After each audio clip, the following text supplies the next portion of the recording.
Hello again, true crime fans. We've got another mysterious case to explore. The case of the Ewell family. Dale Ewell was born in Ohio during the Great Depression.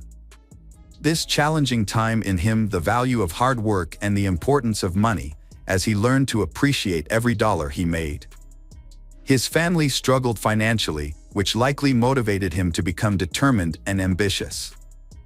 Dale married Glee Michelle, a multi-talented woman, who worked as an elementary school teacher, a translator for the CIA, and served on a commission at the State Bar of California. They had 2 children, Tiffany born in 1967 and Dana in 1971. Dale's success provided the Ewell family with a comfortable life, including a home in Sunnyside, a beachfront property in Pararo Dunes, luxury cars, and designer clothing. After serving in the Air Force, Dale became a successful businessman. He eventually became the president and owner of Western Piper Sales Incorporated, a company that sold small aircraft. The primary source of the Ewell income came from selling light aircraft and investing heavily in the stock market. After establishing a successful aviation business, Dale expanded into buying several farms, accumulating substantial wealth. Together, Dale and Glee were worth an estimated $8 million, embodying the American dream. Despite their wealth, they lived modestly. Their children chose different directions in life. Tiffany pursued a similar career to her parents, whereas Dana chose a distinctly different route. At university, Dana presented himself as a successful entrepreneur, falsely claiming to be the source of his family's wealth. This fabricated story gained attention from a local newspaper and was even included in his school yearbook. In 1990, while attending Santa Clara University, Dana was fixated on wealth and luxury. He owned a BMW and had access to funds, allowing him to indulge in expensive items like jewelry. From a young age, Dana had a habit of lying and making up stories. Despite being intelligent and well-educated, Dana's ambitions went beyond comfort, wealth, and a promising future. He had the same ambitions as his father, but he didn't have the drive to achieve them in a proper and lawful way. Dana began fabricating elaborate and false stories about his accomplishments and importance while he was a student at the University of Santa Clara.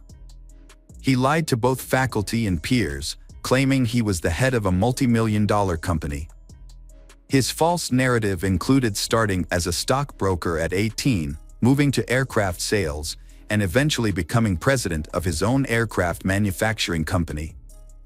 The tension between Dana and his father, Dale, was largely unknown to others. Dana's tall tales may have caused his father embarrassment and contributed to their conflicts. Despite Dale's humble beginnings and generous support for his children, Dana seemed to have an excessive sense of entitlement. Dana Ewell presented himself as excessively self-centered and arrogant, prioritizing his wealth and social standing above all else. On Easter Sunday, April 19, 1992, the weather in Sunnyside, California was mild with partial sunshine, resulting in a pleasant afternoon. Dale, 59, spent the Easter weekend at his beach house with his 57-year-old wife, Glee, and their 24-year-old daughter, Tiffany. Glee and Tiffany returned to their home in Sunnyside by car, while Dale flew his private plane to his hangar and then drove home. When they arrived, they were ambushed. Tiffany was shot in the head and killed, followed by Glee, who was shot multiple times. The killers stayed in the house, waiting for Dale to arrive. 30 minutes later, Dale arrived home and was also fatally shot as he entered the house from the garage. 2 days later, Dana, the youngest member of the family, tried to contact his parents but was unable to reach them. Dana had spent the Easter weekend in San Francisco with his girlfriend and her father, an FBI agent. On April 21, 1992, the family's housekeeper, Juanita, arrived at the house for work and found Tiffany's body lying in a pool of blood in the kitchen. Juanita was distraught and sought help from a neighbor, who called the police. Meanwhile, Dana was still in Monterey, California. At the time of the murders, Dana was contacted by the authorities. His girlfriend's father quickly arranged for him to fly to Fresno, and Dana was visibly upset during this time. The police then started a thorough investigation, spending many days collecting evidence and interviewing witnesses. The crime scene was made to look like a robbery. However, experienced detectives believed the scene was deliberately staged to make it appear as though the family had been attacked and then killed by an intruder. Upon further examination, detectives found several irregularities, including the lack of weapons, bloodstains, footprints, or DNA evidence. Instead, the detectives found that the attack was carefully planned and carried out. The attacker was a skilled shooter, missing only one shot, and had even picked up the spent bullet casings inside the house. Investigators found a box of 9mm ammunition that Dale had purchased. It was later discovered that it had been used in the murder. The home appeared to have been ransacked, but nothing valuable was missing. There was no evidence of forced entry, and the alarm, which was usually turned on, had been turned off. Investigators thoroughly examined the victims' backgrounds, searching for any clues that might be connected to their deaths. They looked into Dale's past dealings, which included selling airplanes to an individual later convicted of drug smuggling in the 1970s, and a questionable real estate transaction with Dale's brother that potentially put investors at risk of losing millions. The police thoroughly investigated and eliminated all other potential suspects with motives, ultimately they concentrating on Dana, as he was the one who would benefit the most from the tragic event. As the only surviving member of the Ewell family and the main beneficiary of the estate, Dana naturally became a person of interest. Even though he had a solid alibi, having been with his girlfriend and her FBI agent father at the time of the murders, the police couldn't shake their suspicions about him. Dana's actions did not ease the concerns of others, but rather intensified their suspicions about his involvement in the murder. Although he outwardly showed distress and even offered a $50,000 reward for the capture of the killer, his grief seemed insincere. His reaction to the horrific killing of family members seemed surprisingly subdued, as he displayed little of the shock and sorrow that people typically exhibit in response to such a traumatic event. Instead of focusing on mourning the loss of his loved ones, Dana seemed more concerned with his parents' wills and inheritance. He did something disturbing, inviting a friend to view the house while there was still obvious blood on it, demonstrating a disregard for the victims. Furthermore, he allegedly expressed contempt for the police investigation, calling the investigators dummies who would never solve the case. Dana eluded authorities for 3 years, during which time they thoroughly investigated every lead to help solve the case. The situation worsened after Dale's brothers reported Dana to the authorities, claiming he had done something wrong. According to them, Dana became furious when he heard the will being read, as he learned that he wouldn't have full access to the $8 million estate until he was in his 30s. Dana reportedly slammed his hands on the table and screamed, asking why his father could do this to him. The trust stipulated that his parents would cover his expenses until he was 25, then he would receive investment dividends until he was 30. At 30, he would have access to half of the estate, with the remaining half available at 35. Before the funeral, the Ewell brothers act to prevent Dana from reclaiming what he believes is his. However, Dana managed to obtain around $300,000 from an insurance policy. Dana's uncles actively prevented him from inheriting his father's assets, causing him significant frustration. Despite the growing scrutiny from investigators and accusations from his own family members that he was involved in the murder to gain control of the family estate, Dana showed no signs of worry. He continued to live a lavish lifestyle, showering his girlfriend Monica with expensive gifts and even helping with her education costs. However, it was unclear where his money was coming from. Investigators suspected that money was a key factor in the murders and dug deeper. They discovered that Dana had been stealing money from various sources, including his grandmother's trust account, which had held $400,000. By the time detectives stepped in, the grandmother was left with only $22,000 to cover her care at a nursing home. The discovery that Dana had been exploiting his grandmother for personal gain further strengthened the police's suspicions about his character. However, authorities still need concrete evidence to prove Dana's involvement in the murder. Joel, one of Dana's college acquaintances, was particularly drawn to Dana's stories of a wealthy, successful lifestyle. Joel found Dana's apparent ability to effortlessly attract beautiful women especially intriguing. People around were surprised by their friendship, as they seemed to have little in common. Dana was driven by a desire for higher social status, while Joel's interests lay in video games, firearms, and explosives. Despite their differences, Joel's friendship with Dana gave him the opportunity to attend fancy parties and meet attractive women. Shortly after the Ewell family murders, Joel dropped out of school and soon became Dana's roommate in the Ewell family's former home. This marked a significant development in the investigation.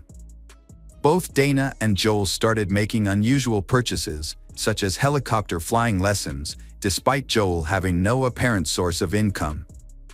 As a result, investigators began surveilling both, monitoring their communications through pagers and payphones. Authorities cloned Dana's pager and tapped his landline in May 1993. An officer overheard Joel discussing the investigation on a payphone, saying, "They don't have evidence, they'll try to catch you in a lie." Meanwhile, Dana continued spending lavishly, buying a new car for his girlfriend and paying her law school tuition.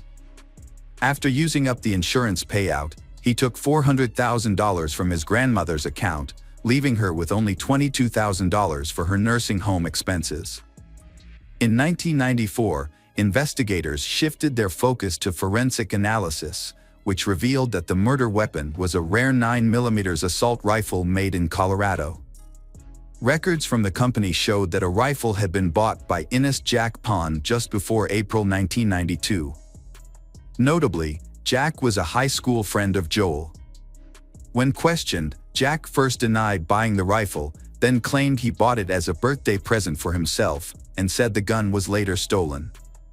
The evidence against Dana and Joel continued to mount.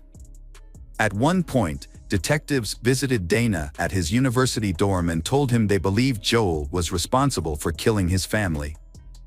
Dana stayed silent, visibly pale.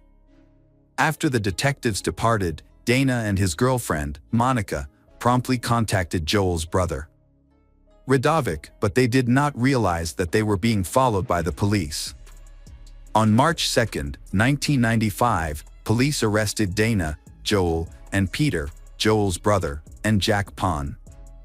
Peter had made a deal with the authorities, agreeing to testify against his younger brother and Dana in exchange for immunity. Peter confessed to the police that he had made a homemade silencer and attached it to the murder weapon. He also admitted to getting rid of the gun barrel, Joel's tennis shoes, and some gun magazines. Peter said he did these things with the help of Jack Pond. When Jack was arrested, he gave a different account of the gun. He said he bought the gun for Joel but didn't know it was going to be used for the murders. Jack also confirmed that he and Peter had disposed of evidence together. Jack received immunity in exchange for his testimony, just like Peter. As a result of statements made by Peter and Jack, the barrel of the murder weapon was found buried in a field in Rica. Unlike Peter and Jack, Dana and Joel were not offered plea deals.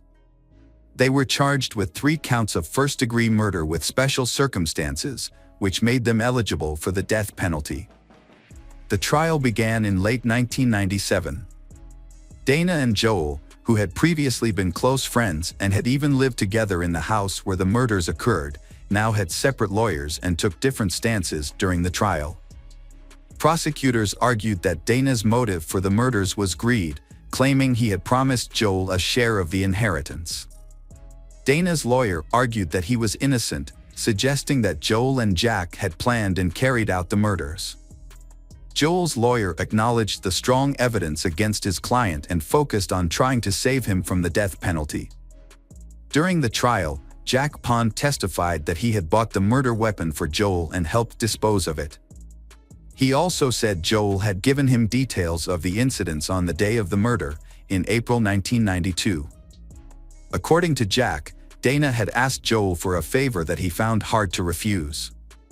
Having taken steps to avoid leaving DNA evidence behind, Joel carried out Dana's plan by entering the Ewell residence.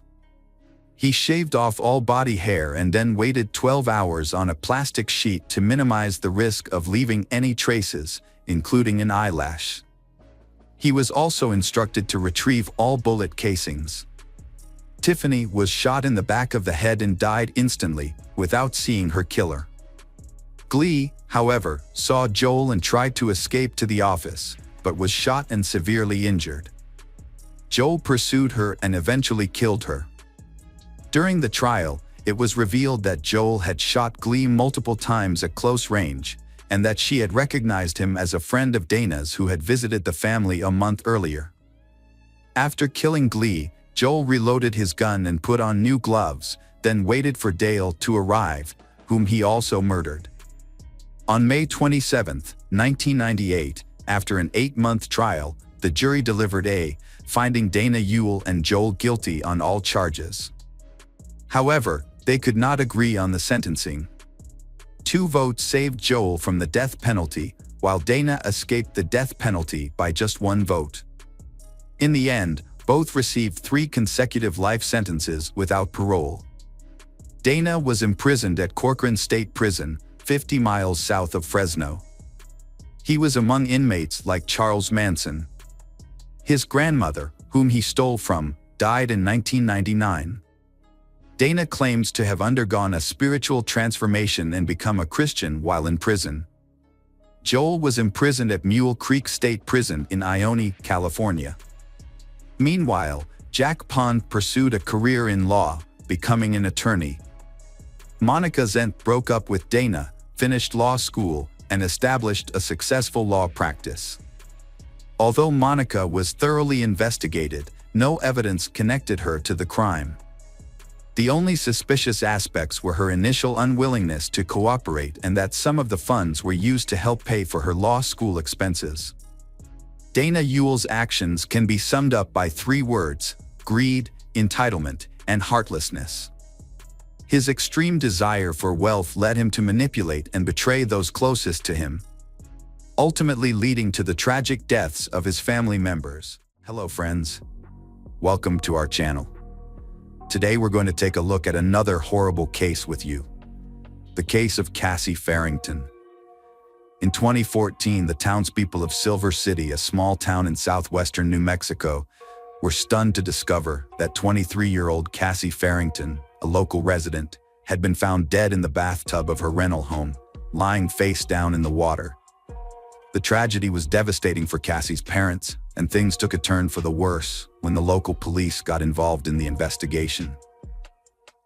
Cassie Marie Brooks was born in Virginia on December 22, 1990, the second oldest of 4 children to Chuck and Darlene Brooks. As a high-achieving student, she was a member of the National Honor Society, played sports, and dreamed of becoming a doctor. But when she turned 16, her plans took a dramatic turn. She became pregnant. The following month saw a whirlwind of significant events. She graduated from high school, gave birth to a baby, married Bradley Farrington, and moved out of her parents' home. After having her first child, Cassie went on to have a second child several years later. Unfortunately, her family life began to fall apart around the same time, and her marriage ultimately ended in divorce when she was just 22.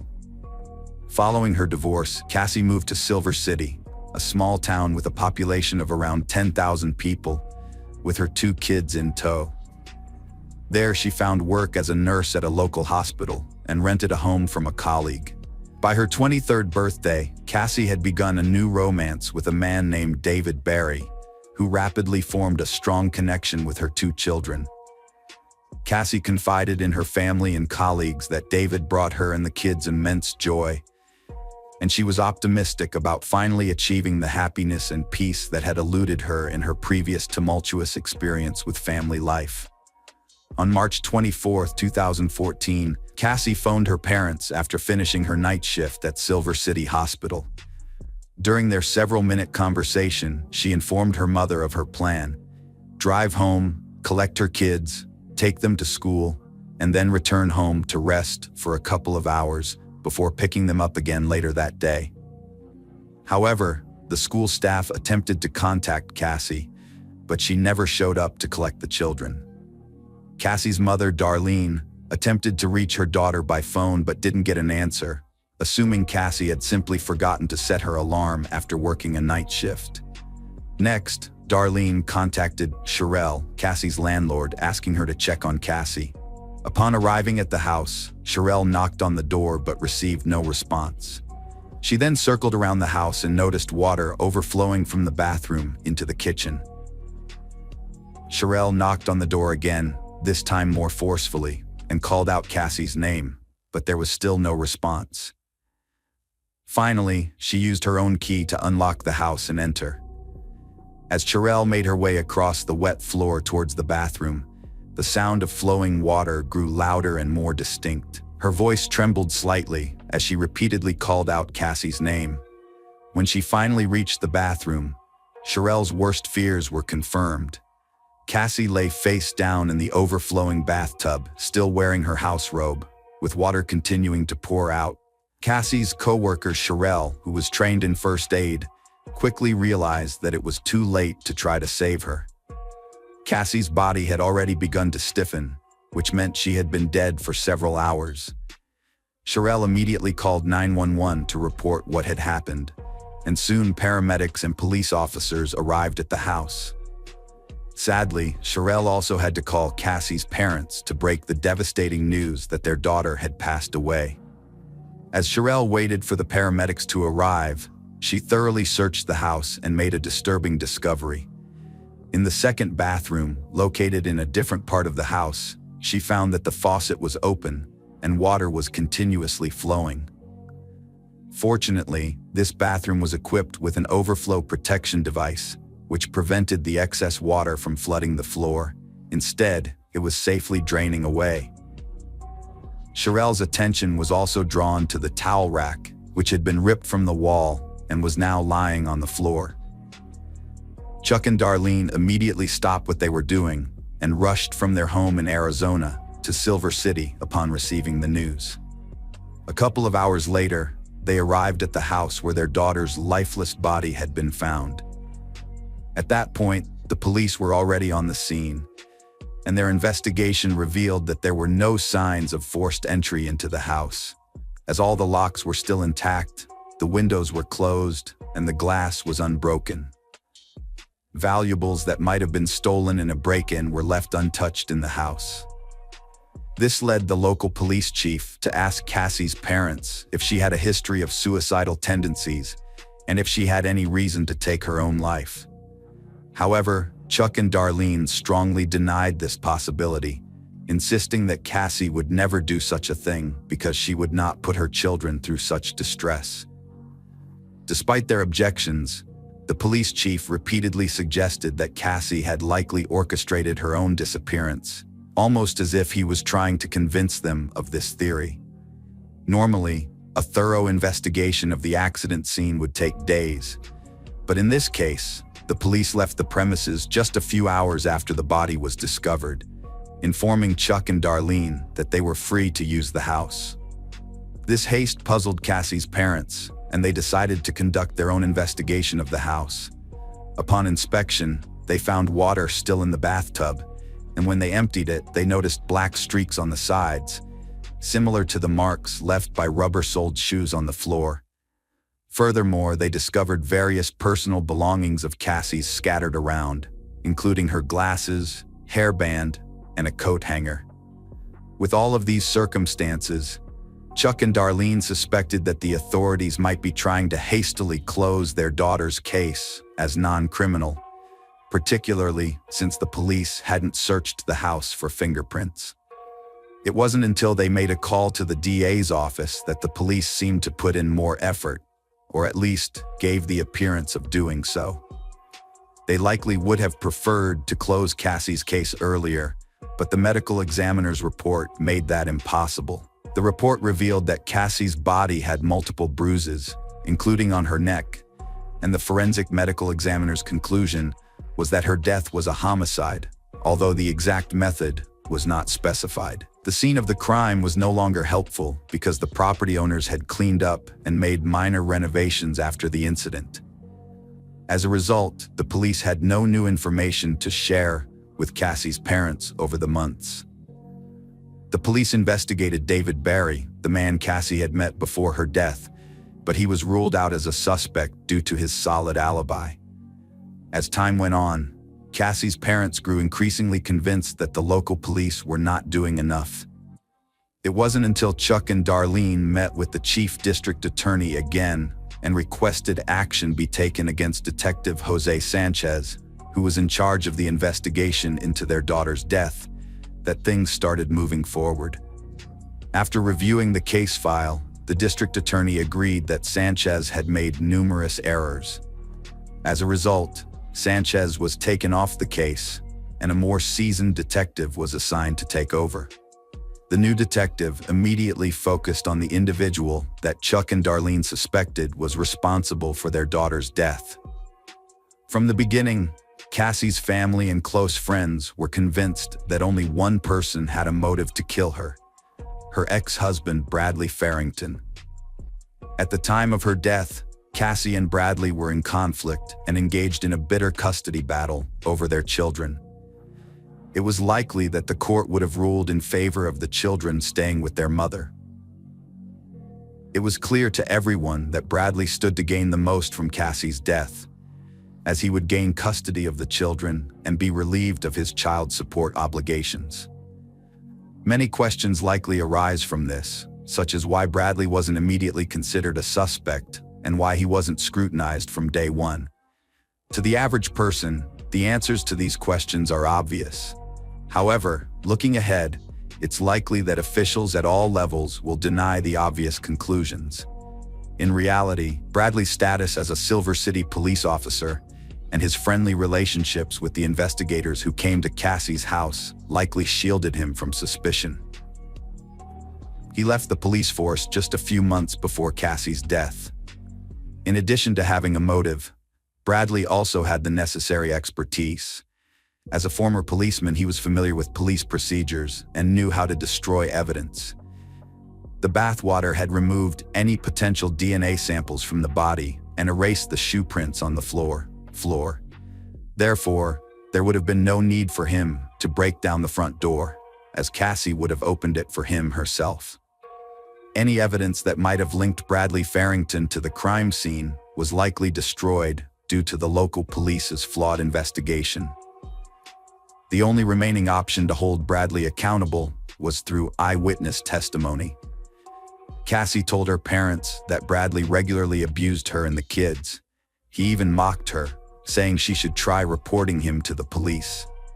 At the time, Bradley was a police officer in Silver City and believed he was above the law. It's hard to imagine how Cassie felt, knowing that the police, who were supposed to help her, were friends with her abusive husband. Cassie confided in her co-workers that Bradley had threatened to make her disappear, saying no one would ever find out. One day in Silver City, Cassie burst into an insurance office, extremely terrified. She reported to the staff that her husband had just tried to drive her car off the road. Tragically, Cassie was found dead on March 24, 2014. Fast forward 19 months, Bradley Farrington, 28, was arrested on October 23, 2015. When charged, he denied any involvement in Cassie's death, claiming he had no part in it. Because of the local police officer's misconduct, there was no physical evidence connecting Farrington to his ex-wife's death. As a result, the judge made the unusual decision to allow testimony from Cassie herself through her own words at the trial. During the trial, the prosecution presented numerous witnesses to the jury, including Cassie's parents, friends, and co-workers, all of whom she had confided in about the abuse she suffered at the hands of her police officer husband. Dr. Michael Hunter, San Francisco's leading forensic expert, testified at the trial, sharing his evaluation of the local expert's findings. With over 20 years of experience, he presented the jury with autopsy photographs and concluded that Cassie's death was likely caused by strangulation, citing the injuries on her neck as evidence. In his opinion, the primary cause of her death was strangulation. One witness, former Detective Sanchez, who had retired from the police force, came to court only after the judge issued a warrant. Sanchez had originally handled the case and testified at trial that he never considered Bradley Farrington a possible suspect, as there was no reason to do so. He explained that no fingerprints were taken from the house, stating that the crime scene appeared too clean. He believed the scene had been cleaned after the crime was committed, which was why no fingerprints were collected. Following 4.5 hours of deliberation, the jury found Bradley Farrington guilty on September 7, 2018. He was sentenced to life imprisonment with the possibility of parole in 30 years.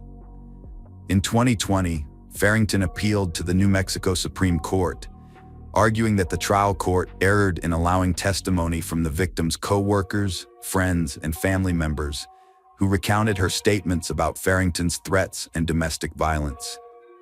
However, the state's highest court unanimously ruled that there was sufficient evidence to support Farrington's conviction and rejected his challenge to the hearsay testimony. Farrington is currently serving his sentence, while his 2 children are living with his parents, who are limiting their contact with the victim's parents. Hello friends, welcome to our channel. Today we're going to take a look at another horrible case with you.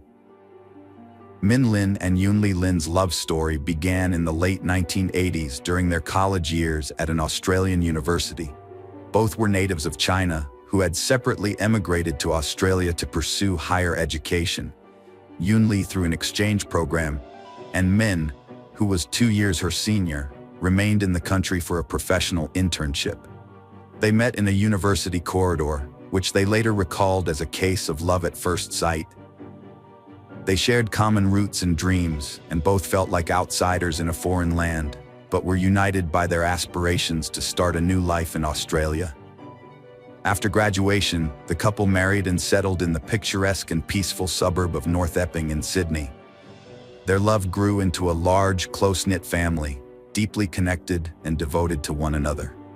In August 1994, they welcomed their first child, a daughter named June Brenda Lin, who was commonly known by her middle name Brenda.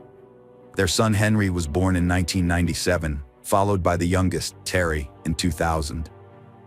Entering the 2000s, Min and Yoon-Lee decided to start a business venture, opening a small newsstand. Their dedication transformed this modest beginning into a thriving news agency with its publishing arm on Rose Street.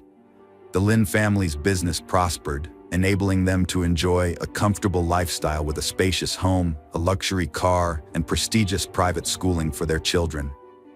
Min focused on business matters, while Yoon-Lee dedicated herself to homemaking and nurturing their children. In their community, the Lins were well respected for their diligence, kindness, and charitable work. They were known as exemplary, caring parents who avoided conflicts. Brenda, their eldest, was exceptionally beautiful and an excellent student with a compassionate nature towards animals. The boys, Henry and Terry, were energetic and sports-loving, sharing a passion for soccer. The siblings shared a strong bond and were almost inseparable. As the Lin family settled in Australia and their financial prosperity grew, they began inviting relatives from China to visit, live, or even stay permanently. In the early 2000s, Min's parents were the first to move to North Epping, living nearby and helping with the children. Min's father also worked in their newsstand on weekends. A few years later, Yoon-Lee's parents also moved to the Sydney suburb, with Min and Yoon-Lee buying them a small house. Yoon-Lee's sister, Irene, came to live with the Lins, assisting with household chores and the children. By this time, the Lin family business was generating substantial income, reportedly nearing $1 million annually. Their venture wasn't just a shop or publishing house. It had become a local hub where people gathered to read and discuss news over coffee. Towards the end of 2007, Min Lin's younger sister, Kathy Lin Nai, and her husband, Lian Bin Robert, also moved to Australia, seeking better opportunities in the bustling city of Sydney. They had visited relatives in Australia before and briefly lived in Melbourne, but this time they were determined to settle in Australia permanently. Robert, a former successful ENT doctor in China, decided to switch careers and try entrepreneurship. The Lins opened their own restaurant in Sydney, investing all their savings, but the business struggled and soon closed. Subsequent attempts to open a cafe or snack bar also failed, as Robert lacked business acumen and financial management skills. Eventually, Robert and Kathy moved to North Epping, closer to family. The Lynn and Robert families were bound not only by kinship, but also by strong friendship. They saw each other almost daily, stayed in constant touch, and often gathered for family meals. Their last such gathering was on the evening of Friday, July 17, 2009, at the home of Kathy and Min's parents. Unbeknownst to them, this would be their final reunion. The Lynn family home was the scene of a gruesome massacre on the morning of July 18th. The Lynn family's shop remained unexpectedly closed, surprising their regular customers. The shop, which had operated 7 days a week for years, showed no signs of opening, with no notice or warning on the doors. This unusual occurrence raised concerns among the customers and neighboring shop owners. One of them, after several unsuccessful attempts to reach Min, called his sister Kathy to inquire about the situation. Kathy was both surprised and alarmed, knowing her brother had never closed the shop for a day without prior arrangements, often having their father or father-in-law cover for him. She tried calling Min and then his wife Yunli, but to no avail, as her calls to their home phone also went unanswered. Worried, Kathy and her husband Robert decided to visit Min's house to ensure everything was all right. Arriving around 9 a.m., they noticed the family car in the driveway and found the front door unlocked, but no sign of the homeowners. The house was eerily quiet, and calls for the family members went unanswered. The house appeared undisturbed, with no signs of forced entry. Kathy, repeatedly calling out for her brother, ascended to the second floor. Upon opening the bedroom door of Min and Yunli Lin, she screamed in shock and horror, staggering back at the gruesome scene before her. The room was completely covered in blood, across the floor, walls, ceiling, furniture, and curtains. The lifeless body of 43-year-old Yunli Lin lay near the bed, mutilated beyond immediate recognition. In the adjacent room where 39-year-old Irene, Yunli's sister, slept, the scene was equally ghastly. Irene lay dead in her bed, her face a bloody pulp. In the children's bedrooms, 12-year-old Henry and 9-year-old Terry had also been brutally beaten to death, their bodies lying in different corners of the room. Brenda, the 15-year-old daughter, had fortunately been away on a school trip the previous day and was not at home during the tragic night. The body of Min Lin was nowhere to be found, leading to a faint hope that he might be alive, possibly injured, taken hostage, or escaped. Kathy immediately called emergency services, but she was so hysterical from the shock that she struggled to convey what had happened. She screamed and cried into the phone, begging for medics to arrive quickly and try to save anyone they could. However, the first responders could only confirm the deaths of all the victims at the scene of the massacre. The morning after, a chilling discovery followed Kathy's frantic call to emergency services. Robert left to fetch the Lin parents, who lived about 10 kilometers away from the crime scene. The police and paramedics arrived within minutes, and what they encountered was immediately dubbed as one of the most horrific crime scenes they had ever witnessed. Tragically, it was too late for any member of the Lin family. Each had been killed by multiple blows to the head with a heavy blunt object resembling a hammer. However, the lethal weapon was nowhere to be found, leading investigators to conclude that the perpetrator had taken it with them. Min Lin's body was eventually discovered in his own bedroom, covered with a blood-soaked blanket. Like his family, he had been beaten to death in a similar manner. It appeared that he was the first victim, followed by his wife, her sister, and lastly the two boys. An initial inspection of the crime scene did not yield any significant clues or leads. The absence of the lethal weapon, combined with the fact that valuables and money were left untouched, indicated that the primary objective was the elimination of the Lin family rather than robbery. Initially, multiple assailants were suspected, as it seemed unlikely that one person could single-handedly overpower so many.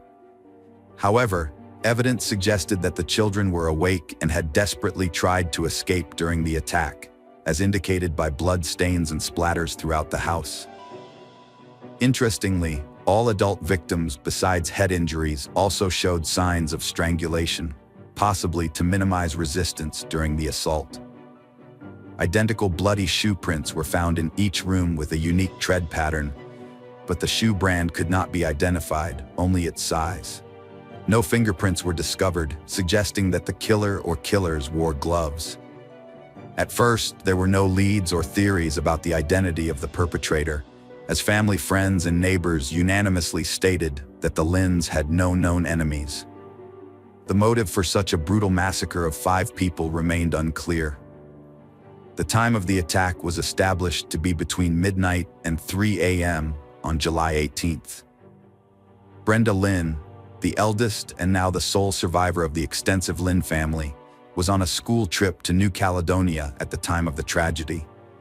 She first learned of the horrific incident through social media and initially refused to believe that it involved her own family, hoping for some mistake. Her Aunt Kathy soon called her, confirming the dreadful news through tearful sobs. Brenda was quickly flown back to Sydney, where Kathy and Robert, her new guardians, met her at the airport. Brenda moved in with them as the Lin family home was sealed as a crime scene.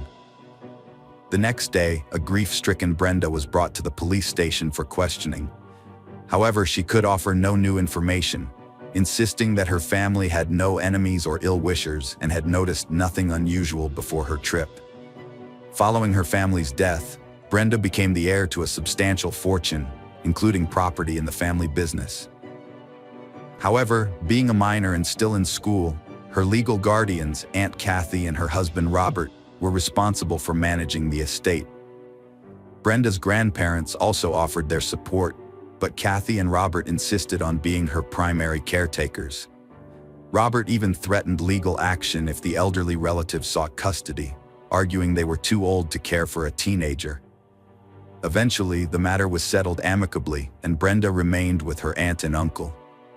The Lin's shop and publishing business, which had been temporarily closed, soon reopened under the management of the deceased, as Brenda was yet to take over the business operations.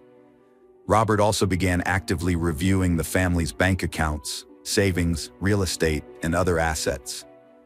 Investigation and theories experts repeatedly scrutinized the crime scene meticulously, documenting every detail. Despite their efforts, no concrete leads emerged. They deduced that the killer likely acted alone and entered the house quietly, suggesting either an unlocked door or the perpetrator having a key. The killer wore size 9.5 shoes with a distinct ornate tread pattern. The lethal weapon, believed to be a hammer, was never found in or around the house. The killer's use of gloves meant no fingerprints were left behind, and no foreign DNA was found, only traces from the 5 victims. A peculiar and significant detail was that blood stains were found on the doorknobs of each bedroom where the perpetrators occurred, indicating the killer's bloodied gloves touched them. However, there were no blood stains on the doorknob of Brenda's room, suggesting the killer knew she was not there. As one of Australia's most high-profile cases, the tragic incident was widely covered in the media, with no substantial evidence or suspects. Various improbable theories emerged, including rumors about the Lin's alleged vast fortune leading to their demise, a robbery gone wrong, and even involvement of local Chinese mafia clans. These theories weren't entirely dismissed, given the area's history with a burglary gang, as the Lin shop had been attacked months before the tragedy, and men had witnessed an armored car robbery a week before the fatal incidents, although the criminals wore masks and the men couldn't identify them. It was speculated that the perpetrator might have been eliminated as a potential witness. Months passed with the investigation at a standstill. None of the theories were substantiated, and no suspects emerged. The robbery theory was eventually ruled out as money and valuables were untouched, and the killer seemed to have a different motive, singular purpose to eliminate the household members. Additionally, the power was cut off in the house on the night of the fatal incidents, indicating the killer knew where the electrical panel was, as their familiarity with the house in total darkness suggested they had been there before and knew the layout, possibly even obtaining a key in advance, a crucial overlooked clue. While reviewing the perplexing case details, an investigator repeatedly listened to Kathy's emergency call, searching for any overlooked clue. Surprisingly, a significant hint was found in that recording.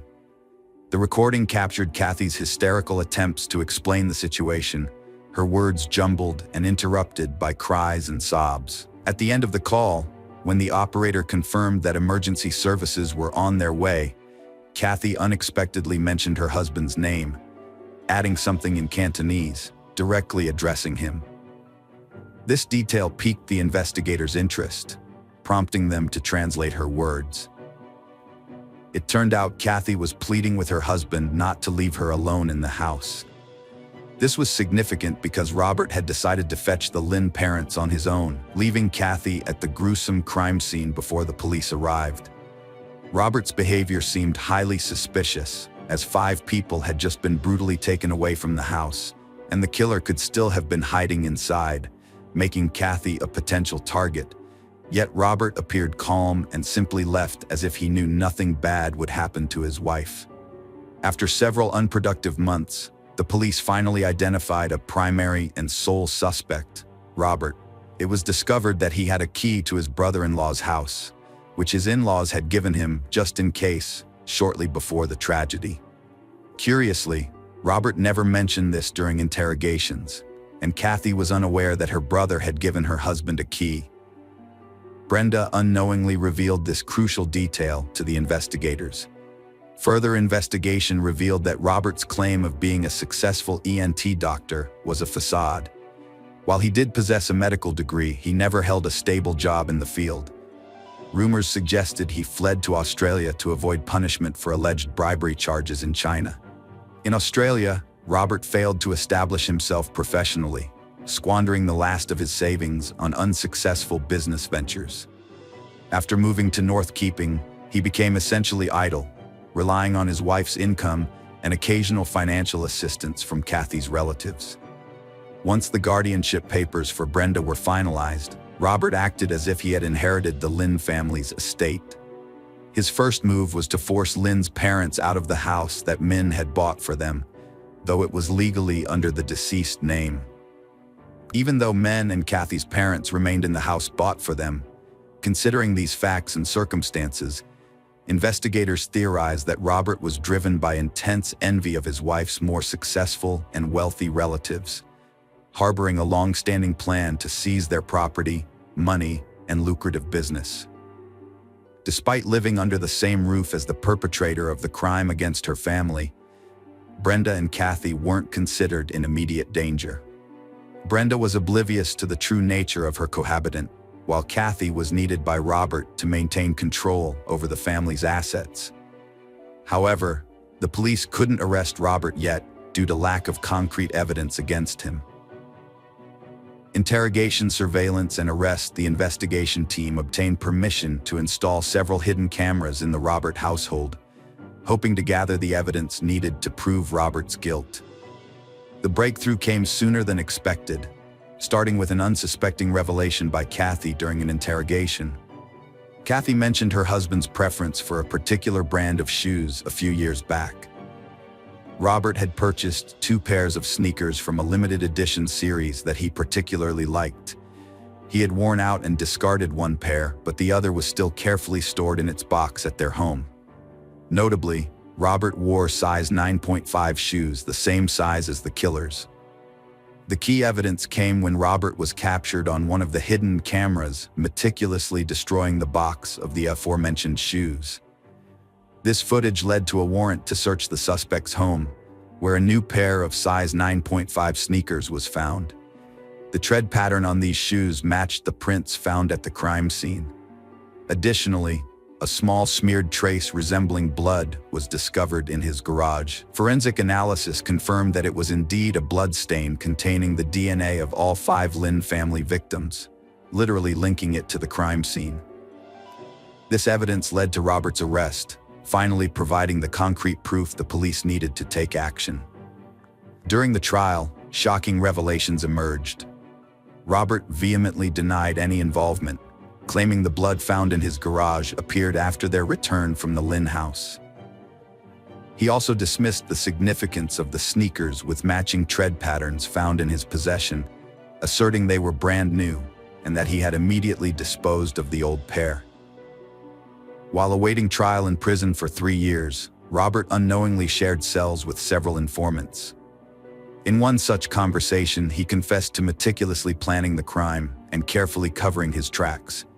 He mentioned buying the lethal weapon in a remote store without surveillance cameras and drugging his wife with sedatives in tea to prevent her from waking up and noticing his absence. He disposed of the hammer, sneakers, gloves, and clothing in a manner that ensured they would never be found. At the trial, Robert denied everything, and the only evidence against him were the statements from his cellmates and the previously mentioned indirect evidence. As a result, the jury couldn't reach a unanimous verdict, and Robert was released on bail in December 2015. The trial resumed in June 2016 with testimony from another informant who claimed Robert confessed to an obsession with Brenda since she was 13. This led to a re-examination of Brenda, who tearfully admitted that Robert had coerced her into a sexual relationship shortly after she started living with them. Fearing retaliation, she had remained silent about the abuse for years. With these revelations and considering other evidence, Robert was found guilty on all charges. He received 5 life sentences, 1 for each fatal crime without the possibility of parole. All his subsequent appeals were rejected. Hello friends, welcome to our channel. Today we're going to take a look at another horrible case with you. The case of Jessica Patel. The case began with an emergency call from the husband Mitesh at 8:24 p.m. on May 14, 2018. The Cleveland police in the UK received the call from 37-year-old Mitesh Patel. In the call, he spoke about a burglary at their home and his wife being attacked. Mitesh described that upon returning home after shopping and picking up a computer at the office, he discovered their house had been ransacked and his wife Jessica was unconscious on the floor, tied up with duct tape all over her body. Mitesh panicked, asking whether he should remove the duct tape and take his wife out of the house, but the police advised him to leave everything as it was. His voice was very shaky, and he was almost unable to remain calm. The call continued as Mitesh requested the police to send help, and they promised to arrive shortly. After the call ended, the police quickly appeared along with an ambulance. However, despite their efforts, they were too late. Jessica had stopped breathing and had passed away. Jessica was born in 1983 in a beautiful city in the western part of England. She was the eldest of 6 children in a traditional and well-educated Indian family. Both of her parents were successful and respected members of society. From a young age, Jessica was a well-behaved and cheerful child, the pride of her family. Though gentle and somewhat shy, Jessica was very determined and ambitious. She had dreams and always strived to turn those dreams into reality. She recognized her career path early on, aspiring to become a pharmacist and own her own pharmacy. Therefore, throughout her growth, she always tried to study and work hard. Jessica was a dreamer, like many other young women. From childhood, she had shown a love for romantic things, often watching Hollywood romantic movies and dreaming of finding her true love. In the early 2000s, Jessica pursued a degree in pharmacy at De Montfort University before continuing her studies at the University of Manchester. At De Montfort, she reunited with Mitesh, an old school friend from secondary school, with whom she had briefly been close before they went their separate ways. Their reunion as adults seemed like fate. They shared many similarities in personality and family background. Mitesh, a calm and reserved man, also studied pharmacy and came from a large Hindu family much like Jessica's. They often spent hours talking on the phone without getting bored, showing care and always listening to each other. Jessica's room was filled with stuffed animals gifted by Mitesh, symbols of the warmth and affection he had for her. As mentioned earlier, Jessica was a dreamer, and therefore, receiving such gentle and warm treatment from a man made it easy for her to immerse herself in it and be swept away. Not long after getting to know Mitesh, Jessica's mother fell seriously ill and later passed away. It was one of the most challenging times in Jessica's life. During this difficult period, Mitesh stood by her, encouraging Jessica and providing a strong shoulder for her to lean on. After this event, Jessica realized that Mitesh was the man she wanted to marry. In July 2009, Mitesh and Jessica held a grand wedding with hundreds of guests attending to bless the young couple. The ceremony took place in a picturesque garden, marking the first time in their Hindu community that a wedding had attracted such a large number of guests, approximately 600. This momentous event was a testament to the deep love and unbreakable bond between Jessica and Mitesh. After marrying, Mitesh convinced Jessica to move to Middlesbrough, a city more than an hour's drive away from Leeds, where her entire family lived. Though initially hesitant about moving so far from her loved ones, Jessica eventually agreed to follow her husband. Both Jessica and Mitesh were born into well-off families, and shortly after their marriage, they bought a large house in one of the most affluent and beautiful areas in Linthorpe. Their ambition did not stop there, as the young couple also purchased a pharmacy on Roman Road, a bustling area in the region. The business flourished, leading them to hire more staff and upgrade both the shop and their home. Not long thereafter, nearly everyone in the area knew of the pharmacist couple for their friendliness and likability. Jessica and Mitesh's life was almost picture perfect at this point. The only thing missing from their complete family was a child. Having grown up in a large family, Jessica always dreamed of becoming a mother. However, achieving this was not easy for them. After many years of trying, they still could not experience the joy of parenthood.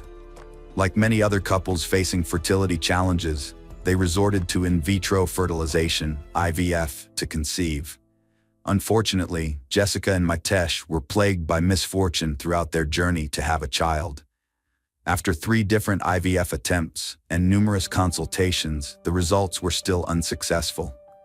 The cycle of hope and disappointment had a significant impact on their mood, and both were deeply saddened and distressed. But they never gave up. Their relentless persistence eventually brought a glimmer of hope to the young couple in 2018 on their 4th attempt. The doctor announced that they had successfully fertilized 3 embryos, and the chances of success were very high. Joy overwhelmed Jessica, and she immediately called her sister, sharing her happiness and intuition about the promising outcome. Jessica's long-held dream of becoming a mother was about to become a reality. However, unexpectedly, just a few weeks later, her beautiful dream was shattered by an unforeseen tragedy. May 14, 2018 began like any other day for Jessica. She went to work at the pharmacy while her father visited Mitesh, who only worked half a day. Mitesh left the pharmacy in the early afternoon to go to the gym, and around 7 p.m., Jessica returned home. Mitesh then stopped by the pharmacy to pick up a computer and bought a pizza to take home. Upon his arrival, Mitesh encountered a horrifying scene. He discovered a disturbing situation and immediately contacted the police. It was approximately 8:20 p.m. when Mitesh reported to the police that his wife was lifeless with no pulse. He stated that he had left the house about an hour earlier and found her unconscious. He had removed tape from her neck, legs, and arms, emphasizing that there was no response from her when questioned about the bruises. Mitesh noticed bruises on her neck and blood on the floor, and he attempted to wake her up in distress, but his efforts were unsuccessful. On the other end, the police informed him that an ambulance was on its way.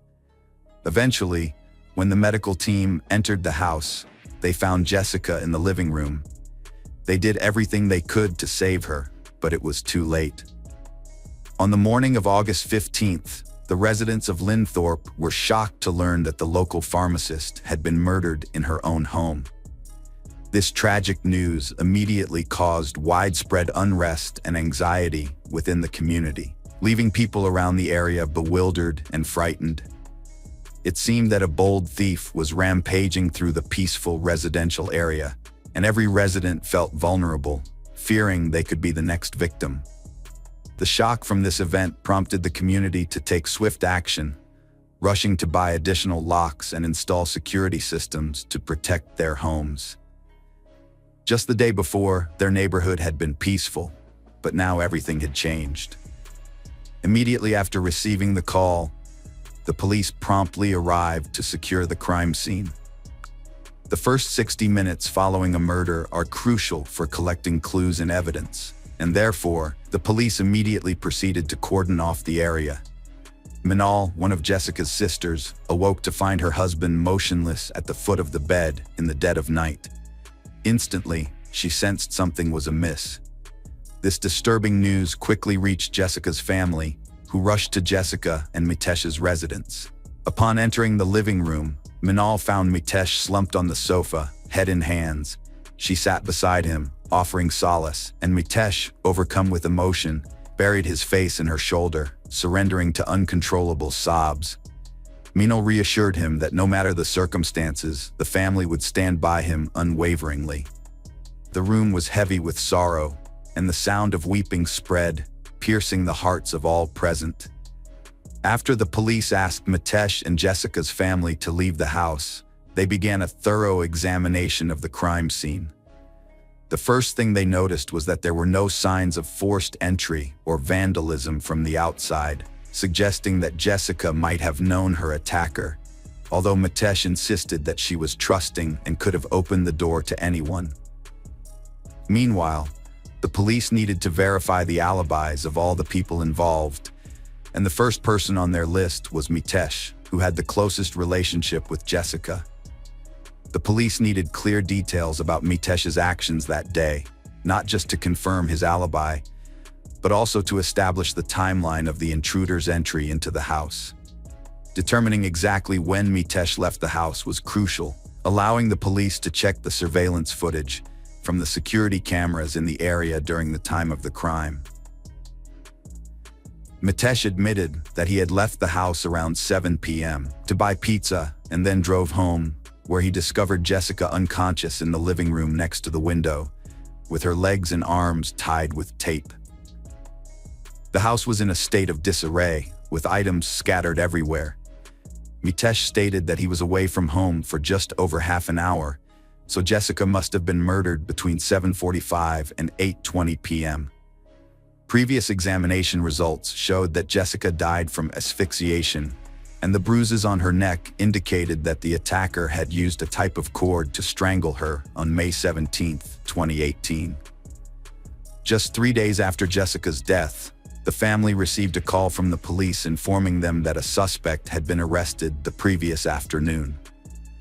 According to the police, a 37-year-old man suspected of being involved in Jessica's murder had been detained.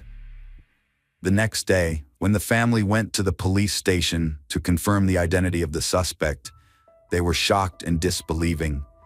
It was Mitesh Patel, Jessica's husband, whom they had trusted and loved.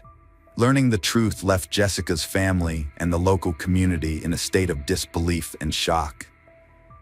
Initially, people thought there might have been a mistake in the police investigation. However, the police affirmed they had sufficient evidence to suspect Mitesh. This raised many questions, challenging the notion of how a husband like Mitesh, who seemingly loved his wife dearly, could commit such a heinous act. During the investigation, the police searched the house and found a hidden hard drive from the security camera system. It was concealed among the clothes and placed under the mattress in the bedroom. This security camera system had never been mentioned to the police by Mitesh before. The security camera data revealed that Mitesh had returned home at 3 p.m. and did not leave. Jessica left the house at 7 p.m. and returned at 8:15 p.m., But there was no evidence of anyone else entering or leaving the house. Exactly 6 minutes before Mitesh called the police, the security camera was disconnected. The police noticed scratch marks on Mitesh's neck, but he claimed they were from an accident at the gym.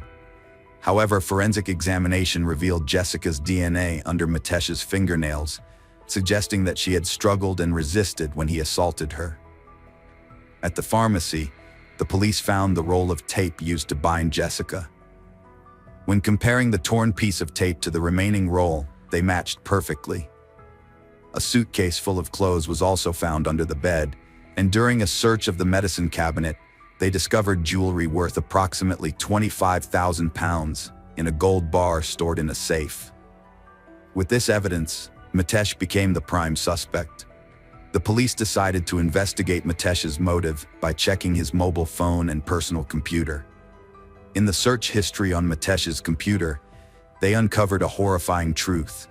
Since 2013, or precisely about 5 years before Jessica was murdered, Mitesh had been searching the web for keywords like "how to kill wife," "insulin overdose," and even viewed a video on the time needed to make someone stop breathing entirely. Notably, shortly after searching for these terms, he purchased a life insurance policy worth £2 million on Jessica. The police found irrefutable evidence when examining the iPhones of both Mitesh and Jessica. Mitesh seemed confident in his intelligence, but he was unaware that iPhones have a health app that records the user's heart rate and activity. This app tracks every movement up and down stairs, as well as heart rate, and all this data is accurately recorded according to specific timestamps. The health app on Mitesh's phone showed that after returning home with the pizza, Mitesh did not immediately call the police. Instead, he went upstairs for about 4 minutes, which led the police to believe that this could have been the time he attempted to hide the hard drive of the security camera system. The health app also showed that Mitesh was running around the house at approximately 7:04 p.m., implying that he was scattering items to create a fake crime scene of a burglary. He then moved Jessica's phone and placed it near the entrance to suggest that an intruder had dropped it while fleeing. Mitesh had thoroughly planned to kill his wife, hiding their troubled marriage from the world. The trial exposed the shocking reality behind their seemingly perfect relationship, catching Jessica's family off guard. Mitesh confessed to the entire process of committing the crime and the full story behind the case. On May 14, 2018, Mitesh returned home after his earlier gym session, while Jessica came home around 7 p.m., unaware that Mitesh had been waiting for her. As Jessica entered the house, death awaited her. Mitesh acted quickly, using a plastic bag to cover Jessica's head, attempting to suffocate her. Though Jessica struggled and fought for her life, the plastic bag tore, but Mitesh did not stop there. He injected a large dose of insulin into Jessica's body, causing her to lose strength and the ability to resist. Coldly, like a monster, Mitesh strangled Jessica until she could no longer breathe. Immediately after, the truth behind the seemingly happy family image of Jessica and Mitesh was exposed. The wedding photos from July 2009 capture a moment of happiness and radiance, with the bride Jessica shining in her beautiful sari, young and joyful beside her new husband. When Jessica and Mitesh began dating in college, he seemed to be the ideal boyfriend, always showering her with romantic gifts and tender love.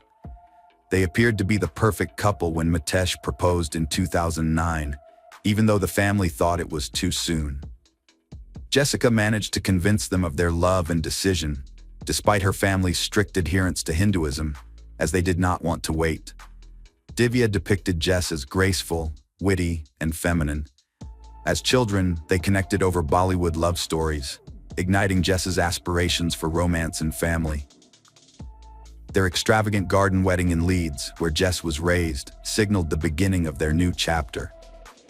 Mitesh led a secret life, engaging with men on Grindr, while his marriage to Jessica was a facade to hide his true sexual orientation from his family and community. Jessica was unaware of the deception, believing she had found a loving husband. The days that followed were filled with suffering and grief. Within a year, cracks in Jessica and Mitesh's relationship became evident. Jessica confided in her sisters that she felt Mitesh's behavior had gradually changed after their wedding. A significant shock came to the family when she revealed that they had not been sexually intimate for 10 months, a short time after their marriage. Concurrently, Mitesh became increasingly controlling in their relationship. When Jessica's grandfather fell seriously ill and was moved to a special care room, the family spent time at his bedside. Jessica, his beloved granddaughter, could only make brief visits. Jessica told her sister that Mitesh would not let her stay, and they had argued in the car about it, and he had hit her. Jessica also revealed to her sisters that Mitesh occasionally choked her and often kept inexplicable secrets. Her sister further said that if Mitesh was on the phone when Jessica walked into the room, he would leave and continue the conversation in one of the attic rooms, sometimes not returning until 4 a.m. Despite the mistreatment she endured, Jessica was a forgiving and gentle woman, and she harbored no resentment towards her husband and did not want to abandon their marriage. Perhaps her love for him had become something greater, allowing her to endure all the unfair treatment that Mitesh inflicted on her. However, ultimately, Jessica's heart was completely shattered when she discovered the devastating truth that Mitesh had never loved her. Mitesh, a gay Hindu man, used Jessica as a front to conceal his sexuality and uphold his family's honor. He used dating apps, brought lovers home, and disregarded Jessica's feelings in the process. Mitesh had numerous same-sex partners but loved only one. After 2 years, he began an intense affair with Dr. Amit Patel, whom he met on Grindr, and even brought his lover home, introducing him as a friend to Jessica, the oblivious wife unaware of her husband's infidelity. Mitesh recently purchased a pharmaceutical business in Middlesbrough and planned to relocate the family, much to his wife's dismay. Despite this, he maintained active involvement on gay dating apps. The pressure to have kids was a constant burden for the couple. After 6 years, Jessica agreed to IVF, unaware that Mitesh planned to have a family with his lover using her embryos. Jessica's family was devastated to learn Mitesh never wanted children with Jessica and secretly took birth control to prevent natural conception during the 2-year IVF process. Jessica went through tough times, and after each setback, she'd tell her sister, "I can't do this anymore. It hurts too much." Her mental health suffered, but she persevered.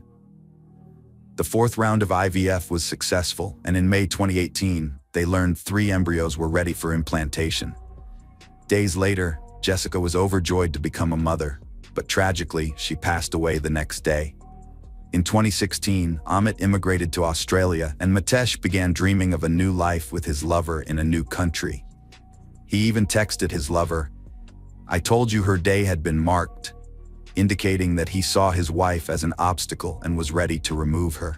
Mitesh had harbored dreams of a family with his lover and planned to bring embryos to Australia, where they would care for their children together.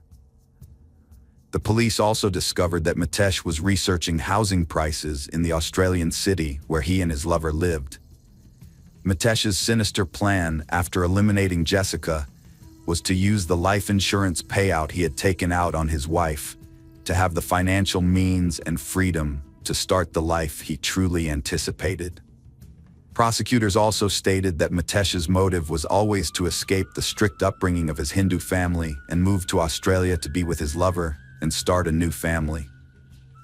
Mitesh was also set to inherit a life insurance policy worth £2 million. The culmination of all of Mitesh's cruel actions and plans was a life sentence with no parole for at least 30 years. The jury took 2 hours and 50 minutes to convict Mitesh at the trial. Mitesh displayed no emotion when Judge James Goss told him, "You are a selfish, business-obsessed individual who wanted a successful life and wished to retire at 40. You also wanted to commit to living with another man according to your own desires, and you knew that the insurance policy would grant you £2 million following Jessica's death." Judge James Goss also stated that the minimum term of 30 years is reserved for cases where the severity of the criminal act is particularly grave. He added, "This is such a case. Only Mitesh can truly answer why he did this. Everything he did was for selfish reasons. He could have divorced Jessica and taken everything he wanted without needing to take her life. He had no right to commit this wicked, cruel, and vile act." The suffering of the victim's family seems to follow them for the rest of their lives, especially as they have lost Jessica forever. Hopefully, the story of Jessica will inspire other victims of domestic violence to seek help instead of suffering in silence. Jessica will never be forgotten, and we also wish to send prayers for her to rest in peace. Hello friends, welcome to our channel. Today we're going to take a look at another horrible case with you. The case of Trevone Miller. Brayla Stone, a 17-year-old girl from North Little Rock, Arkansas, was one of the most vibrant individuals in the Sherwood suburbs. Those close to her knew her as a cheerful and outgoing teenager with big dreams. She was an active user of social media, particularly Instagram, where she had amassed a following due to her excellent sense of humor. Despite facing negative reactions from some members of the community due to her being transgender, this did not diminish Brayla's pride in herself. She stood up against anyone who spoke or acted negatively towards her or her lifestyle. Instead, she embraced herself confidently and strongly, allowing nothing to hinder her path. Brayla enjoyed expressing her femininity both online and in real life. This was not only about how she dressed or wore makeup, but also about how she behaved and interacted with others. She knew that confidence did not come from holding an image others desired, but from how one accepts and loves oneself. Life was not always smooth and easy, but Brayla remained steadfast in her belief and her dreams. She believed that one day, the stage lights would shine on her, and she would stand under those lights proudly, showing the world who she was. Brayla was a strong and wonderful girl, and we use the pronoun she to refer to her as an acknowledgement and respect for her. In 2016, Brayla began an intimate relationship with a teenager named Trevone Hayes Miller. At that time, Trevone was working at a local Arby's and was just 18 years old. However, Trevone had a troubled past. He had been involved in a murder case at the age of 14 and had ties to a criminal gang. In April 2016, Trevone, along with two older teenagers, planned to rob another teenager named Brian Thompson, a 17-year-old marijuana dealer. The trio lured Brian to the parking lot of a local entertainment center with a promise to buy from him. Trevone carried a BB gun in his pocket, while one of his companions had a real handgun. As Brian was making the transaction, the oldest teen suddenly exited the passenger seat of the car and shot Brian in the neck, then stole $15 from him. Following the shooting, the group fled the scene. In the tragic death of Brian, we can see the cruelty and guilt in Trevone and his group's actions. It is evident that Trevone is not a good person. He is a criminal. This raises the question of why Brayla would date someone like Trevone. It is possible that Brayla was unaware of Trevone's criminal past, or there may be other unknown factors in their relationship. People have their preferences, interests, and choices, and sometimes relationships are not based on conventional standards. However, the attraction of some young women to boys with a bad past is not a universal rule. Each woman has her own choices and criteria in seeking a partner. The police found about a pound of marijuana in the car and arrested all three individuals within a day, less than 24 hours after the shooting. All three were caught after being recorded on a security camera near the crime scene. Trevone was eventually charged with aggravated robbery in a juvenile court.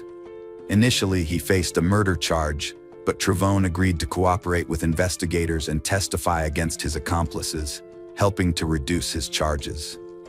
Although Trevone was never required to testify because his friends admitted their guilt, he was prepared to reveal text messages in court showing that he was the mastermind behind the robbery plan. Despite being the youngest in the group, originally Trevone wanted the robbery to take place in an old abandoned house they had previously used as a hideout.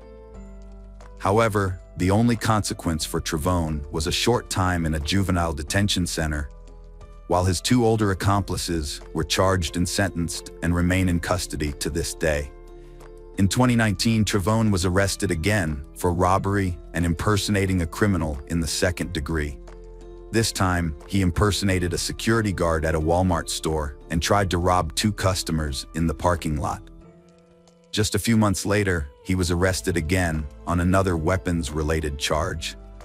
Unfortunately, these chances for rehabilitation did not put him on a better path. Instead, they led to a tragedy that resulted in the untimely death of a young victim. In 2020, Trevone and Brayla were in a romantic relationship that was sexual in nature. Despite Brayla's confidence and self-acceptance as a transgender woman, she faced discrimination and harassment. Recognizing that not everyone was as open-minded, Brayla agreed to keep the relationship private to protect Trevone. However, Trevone's reluctance to go public was rooted in his own fear of societal backlash and the consequences it might bring. Rather than being honest with Brayla about his concerns, Trevone took advantage of her empathetic nature to shield himself from potential repercussions. Brayla and Trevone's mutual understanding began to break down when she found out he was secretly involved with another. This betrayal made Brayla feel uncomfortable and angry, prompting her to threaten to reveal their relationship. In response, Trevone offered to pay her off to keep quiet. Fear consumed Trevone, leading him to think negatively and act toxically. Rather than facing the consequences of his actions and taking responsibility, he tried to cut Brayla out of his life to keep their relationship a secret. Trevone confessed to his 19-year-old mistress that he was contemplating murdering Brayla to keep their illicit affair hidden. However, the young woman didn't take Trevone's ominous warning seriously. Assuming he only made such threats when he was angry, she attempted to pacify him, hoping the situation would resolve itself without incident. Shortly after the phone call, Brayla arrived at Trevone's house, a fact verified by a friend who was on the phone with her while she waited for Trevone to answer the door. Following a 5-hour meeting with Trevone, Brayla sent a text to her friend expressing her dissatisfaction and mentioning that they had been arguing for hours. Brayla was never heard from again after this incident.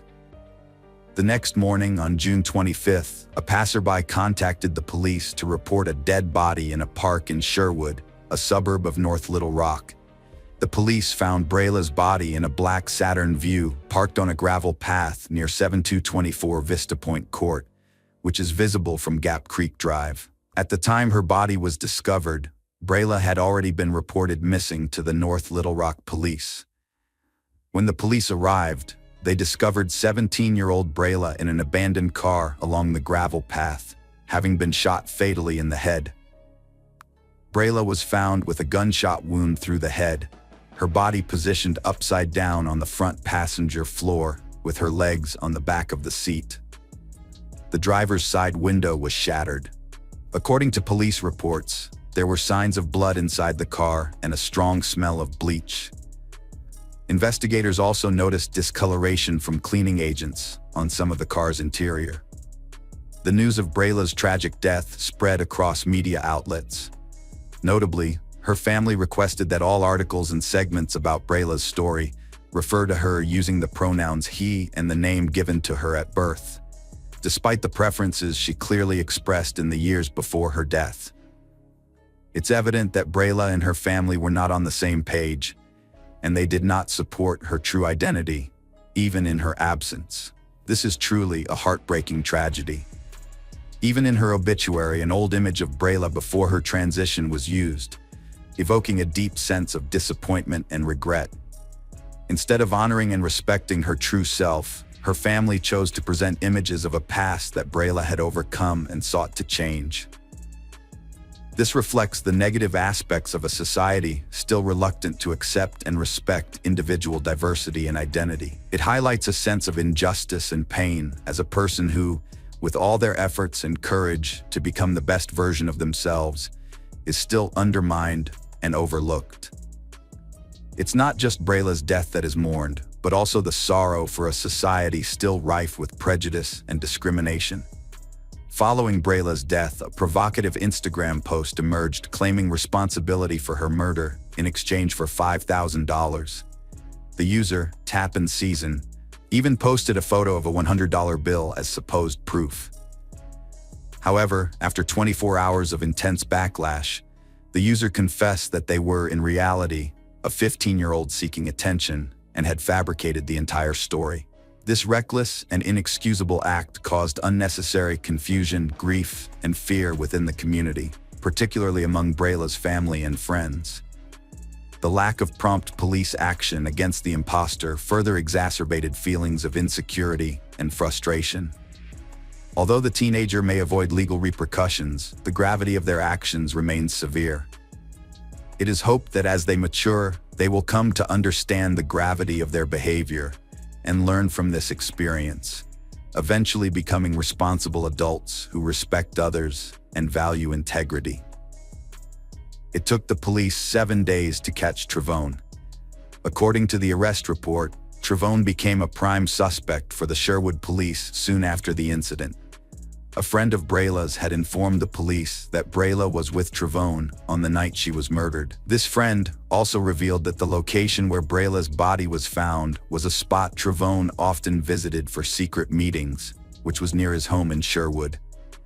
Additionally, Trevone's manager at Arby's quickly contacted the police after Trevone called her following his shift on the day Brayla died.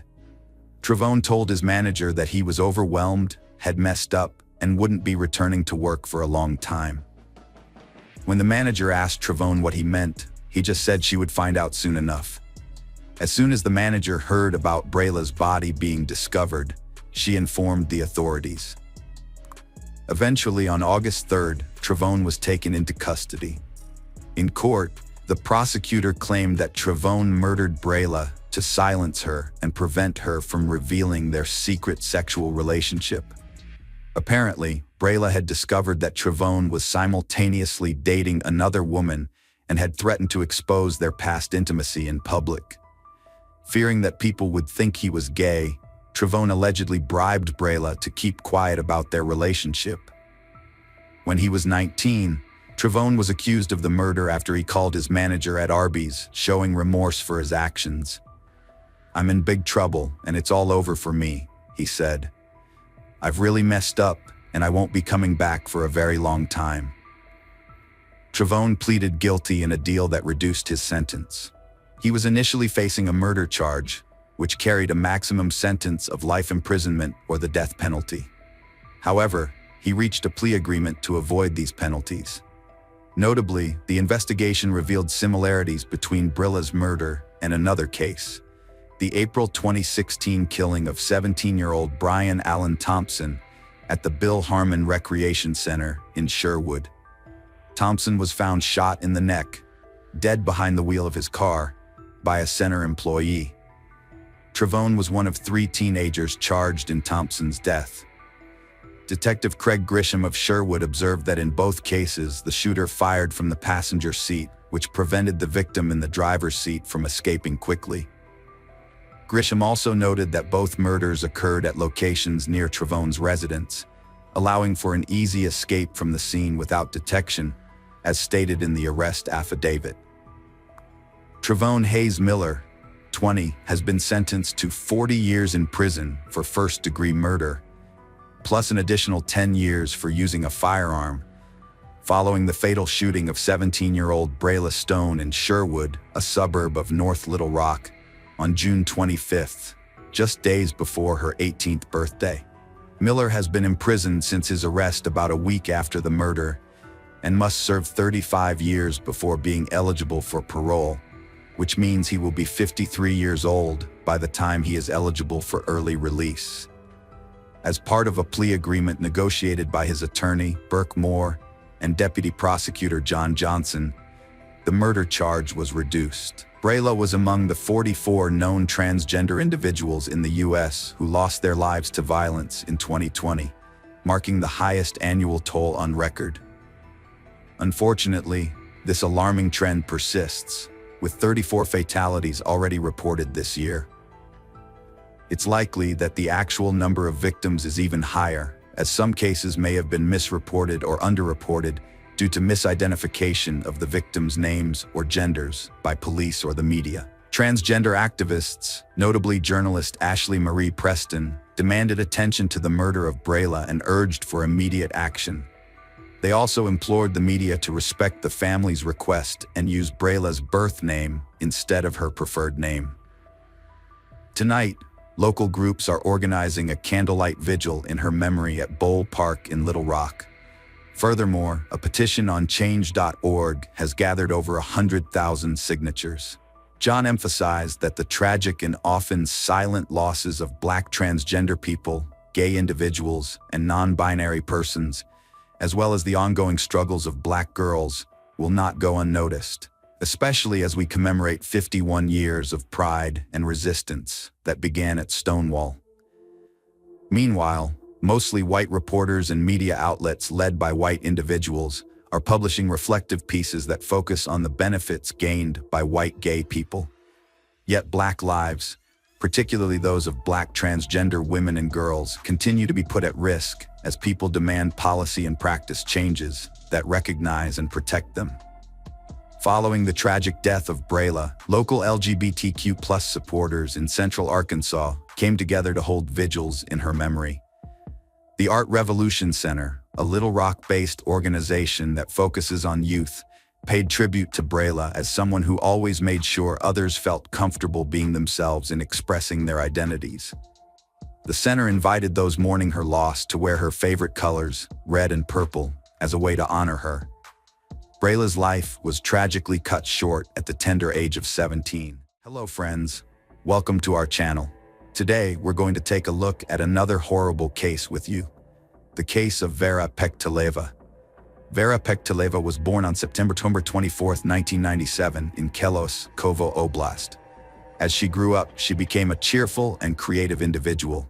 With a passion for singing, she secured first place in various school competitions. Although her parents, Oksana and Yvonne, divorced during her school years, they remained on good terms. Vera maintained a positive relationship with both her father's new wife and her mother's new husband. Those who knew her described Vera as a kind, optimistic, and non-confrontational person. As mentioned earlier, Vera was a creative individual, and her family was taken aback when, after completing high school, she opted to move to Kovo and pursue a technical education at the state university, rather than following a more artistic route. Her mother, Oksana, resided in Kisilov, which was approximately 110 miles away from Kovo, and Vera would visit her during her spare time. During one of her visits in 2016, Vera encountered Vladislav Kanyus, a young man of her age. Unlike Vera, Vlad, as he was commonly known, was a complete contrast.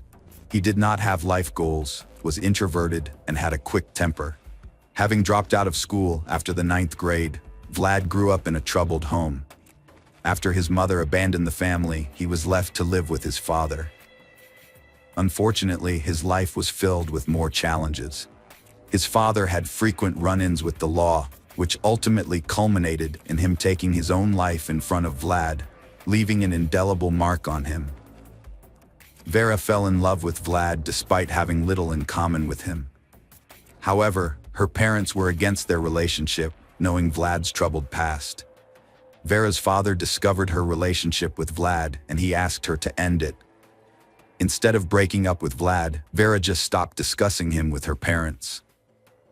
Vlad was never present at family gatherings, and his pictures were not posted on Vera's social media. It seemed as though Vera was keeping him a secret, according to Oksana, Vera's mother. One important detail is worth noting. In 2019, Vera and Vlad began cohabiting in Kovo. Vera's parents financially assisted with the apartment, and Vlad, who was unemployed by choice, thoroughly enjoyed living with Vera, who was not only beautiful and intelligent, but also financially secure. She consistently had money and supported him. However, their relationship was strained. Vlad struggled with alcohol addiction and showed no inclination to seek help or change his behavior. Her parents were convinced that Vlad was abusive to her. After years of suffering, Vera made the brave decision to end the toxic relationship in November 2019. However, Vlad refused to accept this and disputed her choice. As her parents had financially supported the couple's apartment, Vera reasonably expected Vlad to vacate the premises. But Vlad was unwilling to give up the benefits of living off someone else's generosity. Now here's an excerpt from Vlad's testimony. It will give you a more accurate idea of what happened after Vera decided to end her relationship with him. But remember, this is Vlad's testimony, so it's up to you whether you believe his words. On December 15, 2019, a fight broke out between him and Vera over his desire to visit a nightclub, which she opposed. This was not their first disagreement. Throughout their relationship, Vera had been frequently visiting Celos and drifting away from him. She even confessed to speaking with another person. In fact, she had ended her relationship with Vlad a month prior. He later discovered from a mutual friend that she was involved with Alexander, a resident of Celos. Although he had never met Alexander, when he confronted Vera, she acknowledged the relationship. At the time, they continued to cohabitate, but following their December 15 altercation, she left, taking some belongings with her. Despite their separation, they remained in contact by phone, and on January 12, 2020, he offered to assist her in relocating her remaining belongings to a new apartment. She agreed to meet him, and they scheduled a time for January 13th. They met in the afternoon, packed up both her belongings and his, since he too wanted to move out, and drank beer, liqueur, and vodka. They got drunk, but there was no conflict until he brought up the topic of their relationship and revealed that he knew about Alexander. She became enraged, swearing at him, insulting him, and starting to physically assault him, kicking him at least 5 times in the groin area and slapping him in the face at least 8 times. He only felt pain from the kicks, not the slaps. Vera instigated the physical fight, which made him angry because she had lied about not seeing another guy and was upset that he knew about her personal life. That was the testimony that Vlad told the police. Next, we'll discuss the other side of this story, which gives every reason to believe that Vlad was not honest in his testimony. Vera sent a voice message to her friend at 5:08 p.m. In the message, she mentioned that she was already at the apartment, packing her belongings. She expected to be settled into her new apartment around 6 p.m. and requested her friend's help to move her things from the taxi to the apartment. Just 3 minutes later, Vera sent a new voice message. She invited her friend to come to the apartment where she lived with Vlad and help her with the move. However, Vera did not have time to finish as Vlad intervened by saying, "No one's coming in here." So he was against Vera's friend coming to the apartment. It seems that the situation began to get out of control because 4 minutes later, at 5:15 p.m., Vera, in a low voice, asked her friend to come. It looks like this message was a call for help. She deliberately spoke in a low voice so that Vlad wouldn't hear her. At 5:25 p.m., Vera sends another voice message, and Vlad's dominant voice is heard again. He tells Vera's friend not to bother them and to wait for Vera to text her. At 7:19 p.m., Vlad recorded the voice message himself. From that moment on, Vera did not have access to her phone. She was left alone with the monster. But what happened next needs to be explained. At about 3 a.m., the neighbors from the same floor started waking up from the terrible screams coming from apartment 738. A witness called what was happening a massacre. The screams were so loud that 15 people gathered in the hallway near the apartment. Vlad's brother was among them, and he remembered Vlad's words and realized they needed to break down the door, since his brother had previously said that he would take Vera's life. The door to the apartment was made of iron, so the neighbors started looking for tools to force it open. All this time, Vera's heart-rending cries were coming from the apartment. People called the emergency service, and these calls eventually became part of a separate investigation. For 30 minutes, the police still weren't at the scene. It lasted until 6:30 a.m. During these 3.5 hours, people called the police, but no one came to Vera's aid.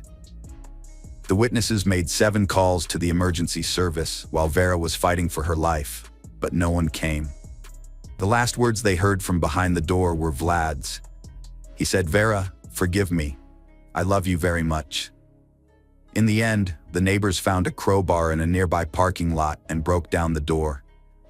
By this time, Vera was already dead, and Vlad was in the bathroom. He was very drunk. While Vera was painfully dying at the hands of her former boyfriend, and the neighbors were trying in vain to get help from the police, the 112 operators were talking about life, laughing, drinking tea, and were very unhappy that they were being disturbed. The police arrived only after it became known that Vera had died. Later, they will claim that there was no gas in one car and that there were no available officers as everyone was busy with other calls. As a result, the 112 operators and the police officers on duty that night were on trial too. The video from the police station was published during the investigation, but there is no point in translating it into English. I can describe it in just one word: indifference, and it is clear even without subtitles. But Vlad claimed there were no conflicts between him and Vera until 5 a.m. However, the forensic examination showed that he lied. Vera received her first injury 6 hours before her death, that is, at about midnight. It meant that Vlad Kanyus was beating and injuring her for 6 hours until she took her last breath. Her body bore around 100 injuries, including stab wounds, a broken nose, and broken ribs. Strangulation marks were also visible on her neck. If the police's inaction shocked you, then be prepared for what comes next, which will be just as astonishing. More than 1,000 people gathered for Vera Pekteleva's funeral. The church could not accommodate everyone. According to Oksana, Vera's mother, the funeral home spent 4 hours trying to restore Vera's face with makeup, but she still could not recognize her daughter. That's how serious her injuries were. Meanwhile, Vlad Kanyus was telling the investigators his version of what happened. He of course tried to downplay his role in this crime. He said about that night that when he started talking to her about our relationship, he suggested they should get back together and told her that he knew she was seeing another guy. A conflict between them started. She didn't like it. After that, she started swearing, insulting him, and hitting him. Namely, she kicked him at least 5 times in the groin area and hit him in the face at least 8 times with her palm. He didn't feel any pain when she slapped him. However, when she kicked him between the legs, he experienced physical pain. That is, Vera started hitting him first. It made him angry. He was angry that she lied and said she wasn't dating another guy. At the same time, Vera said that he was prying into her personal life because he knew everything about her. During this time, she continued to insult him, and he got angry and hit her several times with his palms, about 4 times on the head, but the blows were of small force. When he hit Vera, she fell to the floor, hitting the closet. She was lying on her stomach. She also hit him back, namely, she beat his head with her palms and fists. It was painful. He asked her to stop, but she didn't stop. He remembered she scratched his back. Then he decided to take her by the neck. He saw an iron that was on the floor. He took this iron and wrapped the iron cord around Vera's neck. After that, he tightened the cord around her neck slightly. He squeezed her neck for 1.5 or 2 minutes. At that moment, he didn't realize that he could kill Vera with his actions. He didn't want to kill Vera. He was tightening the cord around Vera's neck because he wanted to scare her. He wanted her to lose consciousness. He wanted her to fall asleep for 15 minutes. After he removed the cord from her neck, she started making sounds, coughing or wheezing. When he removed the cord from Vera's neck, she was in a prone position, but then he put her on her back. At that moment, she was unconscious. At the same time, she made sounds, that is, wheezed. He thought she was fine. After a while, he started waking Vera up, but she was unresponsive. Then, he started listening to whether her heart was beating. He put his ear to her mouth, then to her heart. She had no pulse, she wasn't breathing. He don't remember what happened next. He remembered that at some point, he ended up in the bathroom. At the same time, he had a knife in his hands. He took a knife with me because he wanted to hurt myself. He didn't want to live because he realized that Vera was dead. He didn't want to kill her. After some time, the door to the apartment opened, and his brother and a police officer were inside. After that, he was told to get dressed. He was taken to the police station. He's sorry for what he did. He do not deny that it was his actions that caused Vera's death. He didn't want to kill her. He wanted to apologize to Vera's family. As you have noticed, Vlad has a selective memory. He remembered strangling Vera, but did not remember how he inflicted about 100 injuries on her. It was also unclear how Vera could have punched him in the face and scratched his back while she was lying on her stomach on the floor. During the interrogation, it also became clear how Vlad's brother ended up at the crime scene. After all, he lived in another city. Here's what Vlad told the police about it. He called his brother. He told him about what happened. He told him that Vera wasn't breathing, and his brother told me to call an ambulance and give her CPR. He tried to give her first aid. He tried to give her CPR and cardiac massage. During the investigation, it became known that he called his brother at about midnight and said that he was going to take Vera's life.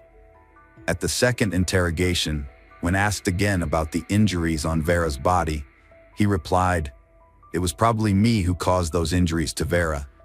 He did not count the number of his blows, but these injuries that were found on Vera's body by the expert may have been caused by me. He don't remember how many times he hit her, but he think it's the same number as indicated by the expert.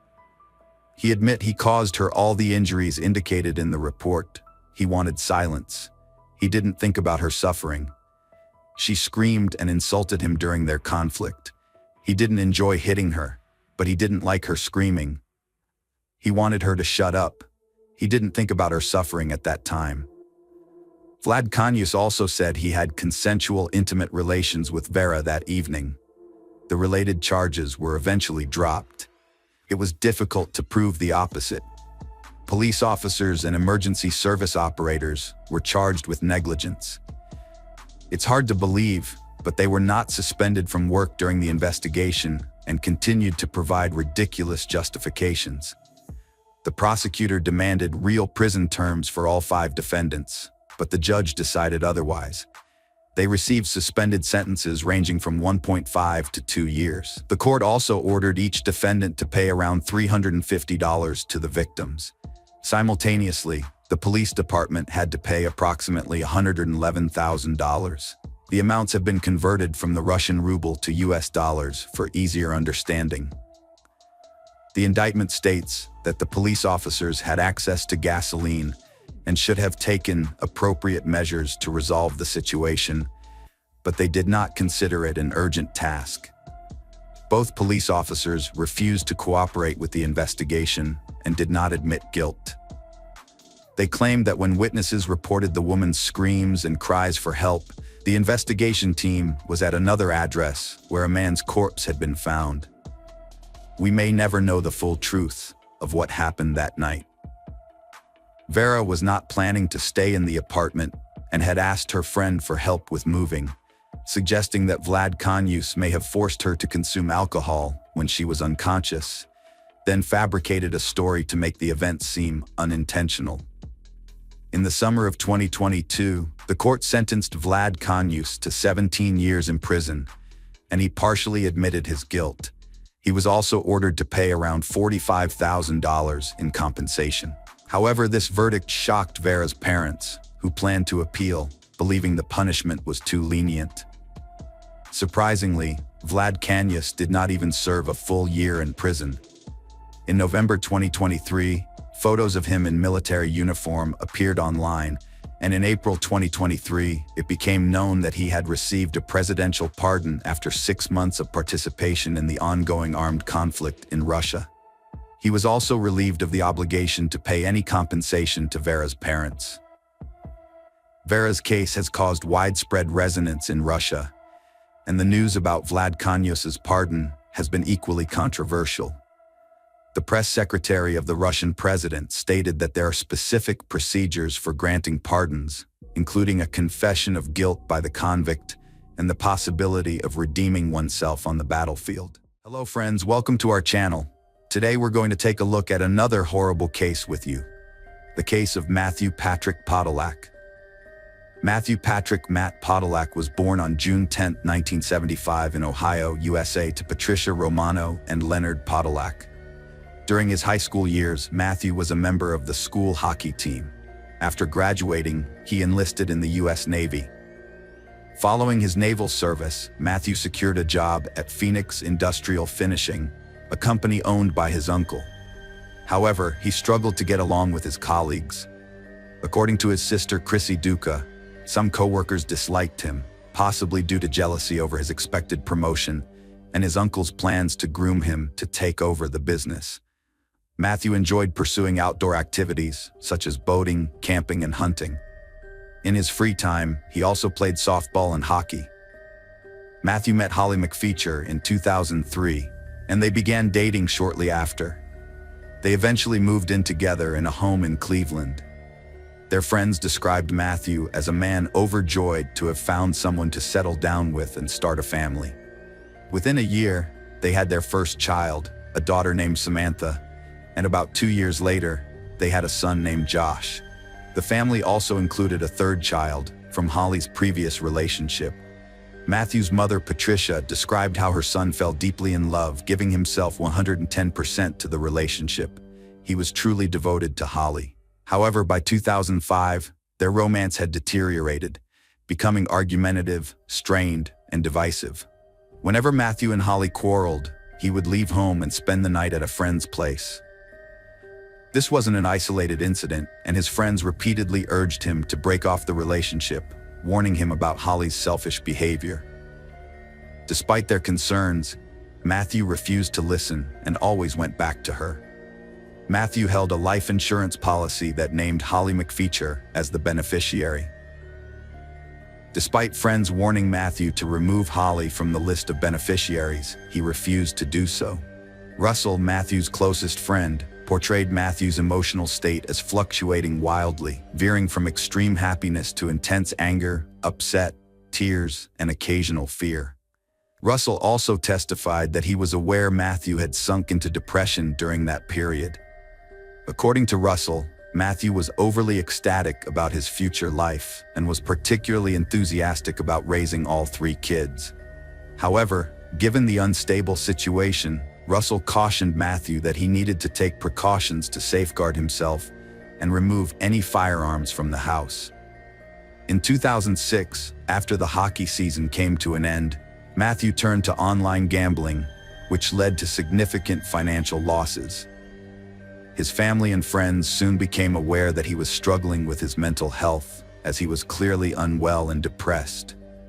At the urging of his loved ones, Matthew sought medical attention from a doctor, who subsequently prescribed him antidepressant medication. By Memorial Day weekend, Russell Harry had become very worried about Matthew's physical health. After enlisting Matthew's help to move a motor from one boat to another, Russell noticed some alarming changes. Matthew, once very strong, had now gained weight and was sweating excessively. He was also complaining of back pain and felt he had lost his strength.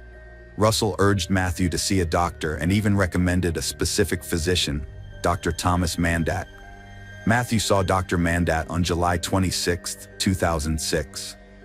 During this visit, Russell overheard Holly yelling at Matthew in the background, telling him he was too stupid to know which doctor he was supposed to see. At the appointment, Matthew complained about back pain. After examining him, Dr. Mandat diagnosed Matthew with kidney stones and prescribed medication to help pass the stones and alleviate the associated pain. On July 30th, Matthew phoned his father to share the news that he had purchased a fishing rod for his daughter and was eager to take her and his father on a fishing trip in the near future. His father reported that Matthew sounded enthusiastic and was looking forward to their outing. Later that same evening, Matthew attended a party hosted by Russell, who would later testify that Matthew's physical appearance was alarming. He had put on even more weight, was sweating excessively, and struggled to walk without support. Additionally, Matthew complained of severe back pain. Later that evening, Holly reached out to Matthew's father to inform him that she had called 911 because Matthew was in distress. The father had a brief conversation with his son over the phone and found him to be confused and extremely upset. Following the ambulance's arrival, Matthew was rushed to Parma General Hospital due to suspected organ failure. It was eventually discovered that Matthew's kidneys had failed, and the doctors diagnosed him with metabolic acidosis, a condition where his blood had become excessively acidic. Dr. Mandad, a member of the emergency medical team, suspected that Matthew might have ingested a toxic substance, such as methanol or antifreeze. He and the team questioned Holly, who was present, about the possibility of Matthew having swallowed antifreeze or medical alcohol. However, she denied that Matthew had taken anything. On July 31, 2006, Matthew Podek passed away in the hospital due to kidney failure. According to Dr. Mandad's testimony, metabolic acidosis is typically caused by respiratory problems. However, that was not the cause in this case. Dr. Mandad clarified that ethylene glycol is another possible cause of metabolic acidosis, which is what happened here. Matthew's death was devastating to his family and friends, but Holly seemed unaffected. Rebecca Vega, Holly's friend, testified that she had reached out to Holly to offer support in the days that followed Matthew's death. Vega accompanied Holly to the funeral home to help make arrangements, and was struck by Holly's complete lack of emotional response, neither sadness nor shock. Matthew's father stated that during the wake, he had to request Holly McFeature to enter the room where the casket was located, so that she could receive visitors. However, she appeared to be emotionally numb, as if she felt nothing. Similarly, Russell Harry described Holly's behavior as if she was attending a celebration, completely unaffected by the recent events. A remarkable detail surfaced shortly after. The day following Matthew's death, August 1st, Holly used an ATM to withdraw cash using Matthew's bank card. Furthermore, she wrote checks in his name, effectively draining his bank account. Holly was subsequently arrested and charged with 2 counts of forgery, after Matthew's mother notified the authorities about the suspicious activity. In the end, Holly agreed to pay restitution and received a 1-year probation sentence. Her family claimed she had only been trying to obtain money to support the couple's children in Matthew's absence. Holly McFay was listed as a beneficiary on Matthew's life insurance policy, but the payout was relatively small, totaling just $10,000, which she received 2 weeks after his death. During a visit to Holly's home, her friend Rebecca Vega noticed cleaning solvents left out in the open in the kitchen, which she found concerning given the presence of young children. When Vega inquired about the substances, Holly explained that one of the items was antifreeze, which Matthew had used to winterize his boat. Matthew's best friend, Russell, testified that Matthew hadn't owned a working boat since 2004 or 2005, when the engine failed. Michael Jama, a Cleveland police officer who had known Holly McPhee since 2002, would often visit her house for coffee and conversation. He'd typically call ahead to avoid interrupting another man's visit. One day, he called to check if he was catching her at a bad time, and she told him not to worry about it anymore, explaining that Matthew had passed away the previous week. The officer was struck by her casual tone, which seemed careless and heartless to him. After Matthew's death, Holly had his computer handed over to a friend who then removed certain content from the hard drive. She also cut up his clothes to make a quilt, which meant that his father and brother were left with no clothing items to remember him by. 6 weeks later, Holly started dating Charles Lightbaum, a police officer from Cleveland. At first, she told him that her ex-boyfriend had died from kidney failure. However, she later changed her story after the autopsy results were released in January 2007, revealing that Matthew Podek's system contained a large amount of ethylene glycol, the active ingredient found in antifreeze. Holly confided in her new lover, Charles Lightbaum, that Matthew might have intentionally taken something to end his life. The autopsy report revealed that Matthew Podek's death was caused by chronic ethylene glycol intoxication, but the coroner was unable to determine whether it was an accident, suicide, or homicide. Holly also told Sean Walsh that Matthew had died in an industrial accident, suggesting that a colleague might have poisoned him out of jealousy due to his privileged position as the boss's nephew. However, Matthew's family suspected that the person responsible might have been someone within their inner circle. In 2007, after Holly moved away, detectives visited her former house and seized 2 bottles of antifreeze from the garage, as documented in the police report. Later that year, following her breakup with Charles Lepom, Holly met Jameson Kennedy at the bar where she worked. This was in the spring of 2008. Notably, Holly did not share any information about Matthew's death with Jameson. It is worth mentioning that Jameson Kennedy had a substantial criminal record and struggled with alcohol and drug abuse. One day in September 2008, Holly and Jameson were together, drinking and intimate, when Holly became emotional and started discussing Matthew. She broke down in tears, saying she wanted to escape the situation and leave Cleveland behind. She expressed regret over what had happened. Jameson asked her what she was sorry about, and Holly confided that she had tampered with Matthew's drinks, causing him to fall ill over time and eventually leading to his death. Jameson was unsure if she was telling the truth.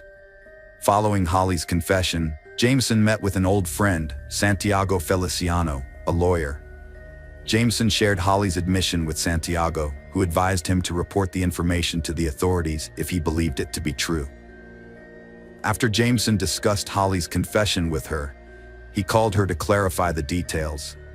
But during their phone conversation, Holly vehemently denied ever harming Matthew, accusing Jameson of misquoting her. She insisted she never told him about putting anything in his drink and would never do such a thing. The incident marked the beginning of the end of their relationship. Jameson accused Holly of cheating on him on November 8, 2008, and confronted her at her house to discuss his suspicions. Feeling scared, Holly called the police. When the officers arrived, Jameson attacked them, leading to his arrest and charge of assault. Jameson Kennedy was later found guilty and sentenced to 10 years in prison for assaulting the officers. Not only that, but after his arrest, he also informed the police about Holly's alleged confession. He refused to protect the person responsible for his own arrest. As a result, more and more evidence pointed to Holly McPhee's involvement in Matthew Podolak's death.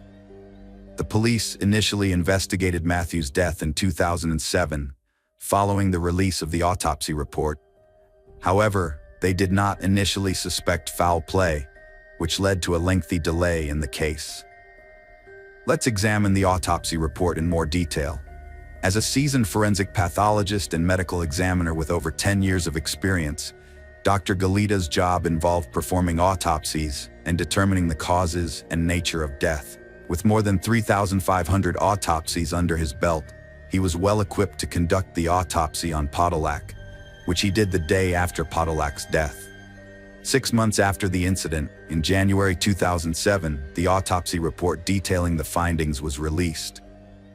The report, which was signed by the doctor and the county coroner, Dr. Elizabeth Balge, concluded that Tupac's death was caused by chronic intoxication due to ethylene glycol, although the manner in which this occurred remained undetermined.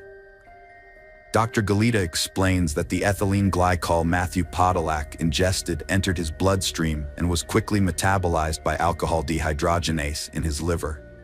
This enzyme facilitates certain chemical reactions in the body. The resulting metabolite was converted into oxalate, which then combined with calcium to form calcium oxalate crystals. A large quantity of these crystals accumulated in Matthew's kidneys, hindering their proper function.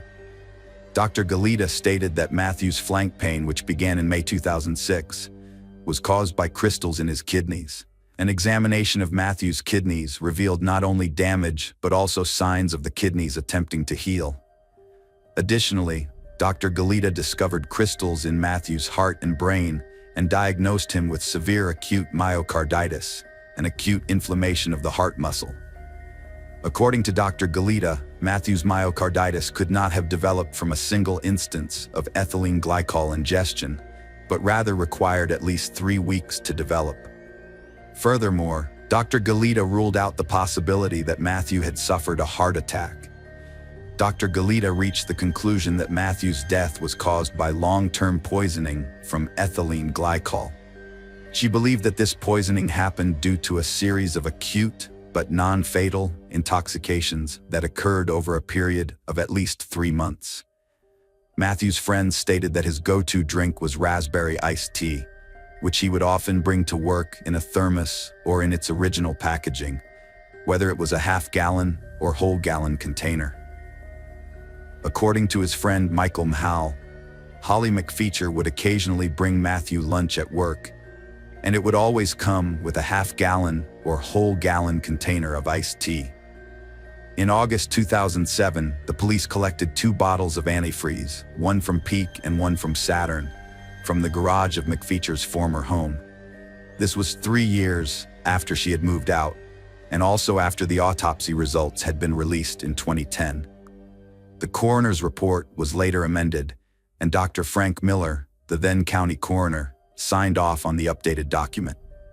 Although the cause of death remained the same, the amended report changed the manner of death from undetermined to homicide, concluding that Podolak's death was a result of chronic ethylene glycol intoxication and was indeed a homicide. 6 years after Matthew Podolak's death, the authorities finally decided to arrest Holly McFeature in connection with his passing.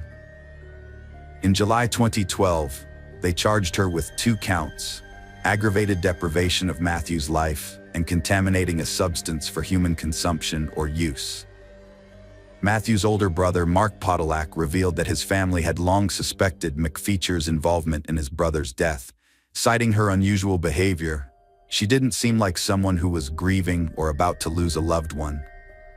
The investigators believed that Holly had been secretly adding antifreeze to Matthew's cold raspberry tea over a period of weeks or even months. She pleaded not guilty to the charges and appeared in court in 2013. The case against Holly rested solely on circumstantial evidence. During the trial, the prosecution called 15 witnesses, including Matthew's family and friends, Dr. Galita, Dr. Thomas Mandat, Matthew's doctor, and several police officers involved in the investigation. These witnesses testified about Holly's behavior, a phone call Matthew made before visiting the doctor, and the fact that Matthew had not owned a working boat since 2004, so he had no reason to use antifreeze for that purpose. Holly's lawyers claimed that Matthew's family and friends were convinced of her guilt and immediately launched a vigorous campaign targeting law enforcement agencies to ensure she was brought to justice after his death. The state's primary witness was Dr. Galita, the medical examiner who performed the autopsy on Matthew's body. During his extensive testimony, Dr. Galita explained how he arrived at the conclusion that Matthew had been subjected to chronic poisoning over a period of 3 months. He pointed out that he discovered crystals in Matthew's kidneys and cardiac myocarditis, both of which can be caused by exposure to ethylene glycol. He ruled out other possible causes of myocarditis, including bacterial, fungal, and viral infections. Furthermore, Dr. Galita testified that if Matthew had experienced a single acute exposure to ethylene glycol, myocarditis would not have developed. Galita clarified why he altered the original autopsy report 3 years later.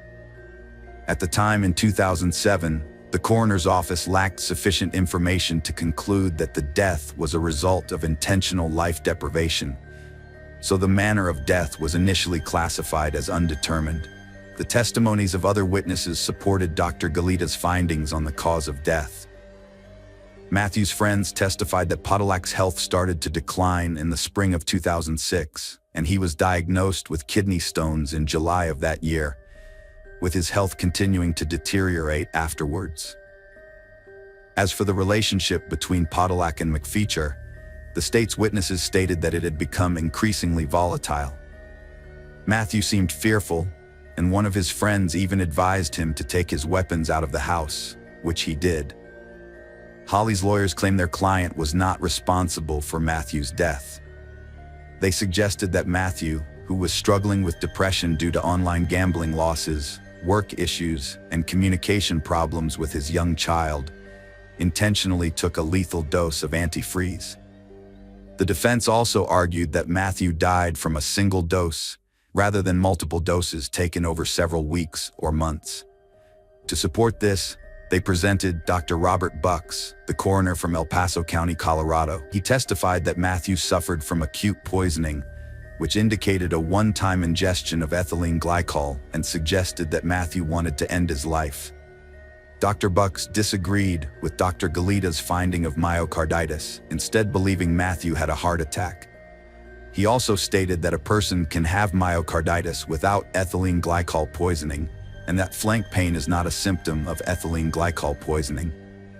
Additionally, Dr. Bucks claimed there was no connection between kidney stones and ethylene glycol poisoning. The state presented evidence that despite struggling with depression, Matthew was dedicated to being a good father to his children and had made plans with them as recently as the day before his death. Additionally, there was evidence that he had sought medical help for both his mental and physical health issues. One key witness at the trial was Jamison Kennedy, who both asserted that Holly had confessed to them that she had mixed something into Matthew's drinks. Kennedy was brought to the courtroom from prison, where he was serving a 10-year sentence for assaulting police officers. He repeated his claim that Holly had confessed to him about her involvement in Matthew's death, but Holly denied making such a statement. Despite Kennedy's questionable credibility, the court transcript shows that Sergeant Michael Quinn testified that when Kennedy initially told the authorities about Holly's confession, there was no public knowledge that Matthew had died from ethylene glycol poisoning. This suggests that Kennedy's information did not come from elsewhere, contradicting Holly's claim. Holly claimed that Kennedy had given her a choice: either receive leniency in her criminal case or exact revenge on her. After deliberating for 3 days, the jury delivered a verdict on August 28, 2013, finding Holly guilty on all counts. The court subsequently sentenced her to life imprisonment, with the possibility of parole after 30 years. This case relied solely on circumstantial evidence and witness testimonies. In your opinion, was Holly truly guilty? Is it plausible that Matthew intentionally consumed antifreeze for 3 months in an attempt to harm himself? Hello friends, welcome to our channel. Today we're going to take a look at another horrible case with you. The case of Jaden Parkinson. Jaden Parkinson was born in the UK on September 26, 1996, as the youngest of 3 children in a family troubled by her parents' tumultuous relationship. According to her mother, Samantha Shuri, Jaden and her siblings witnessed many unpleasant incidents. When Jaden was just 7 years old, her parents divorced, and she went to live with her father.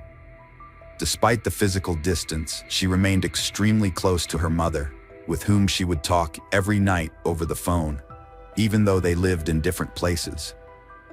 As Jaden entered her teenage years, her life became increasingly unstable. According to Samantha, Jaden's father gave her too much freedom, allowing her to do as she pleased. As a result, she got involved with a group of people where she started smoking and drinking alcohol regularly. During this time, she alternated between living with her father and her mother.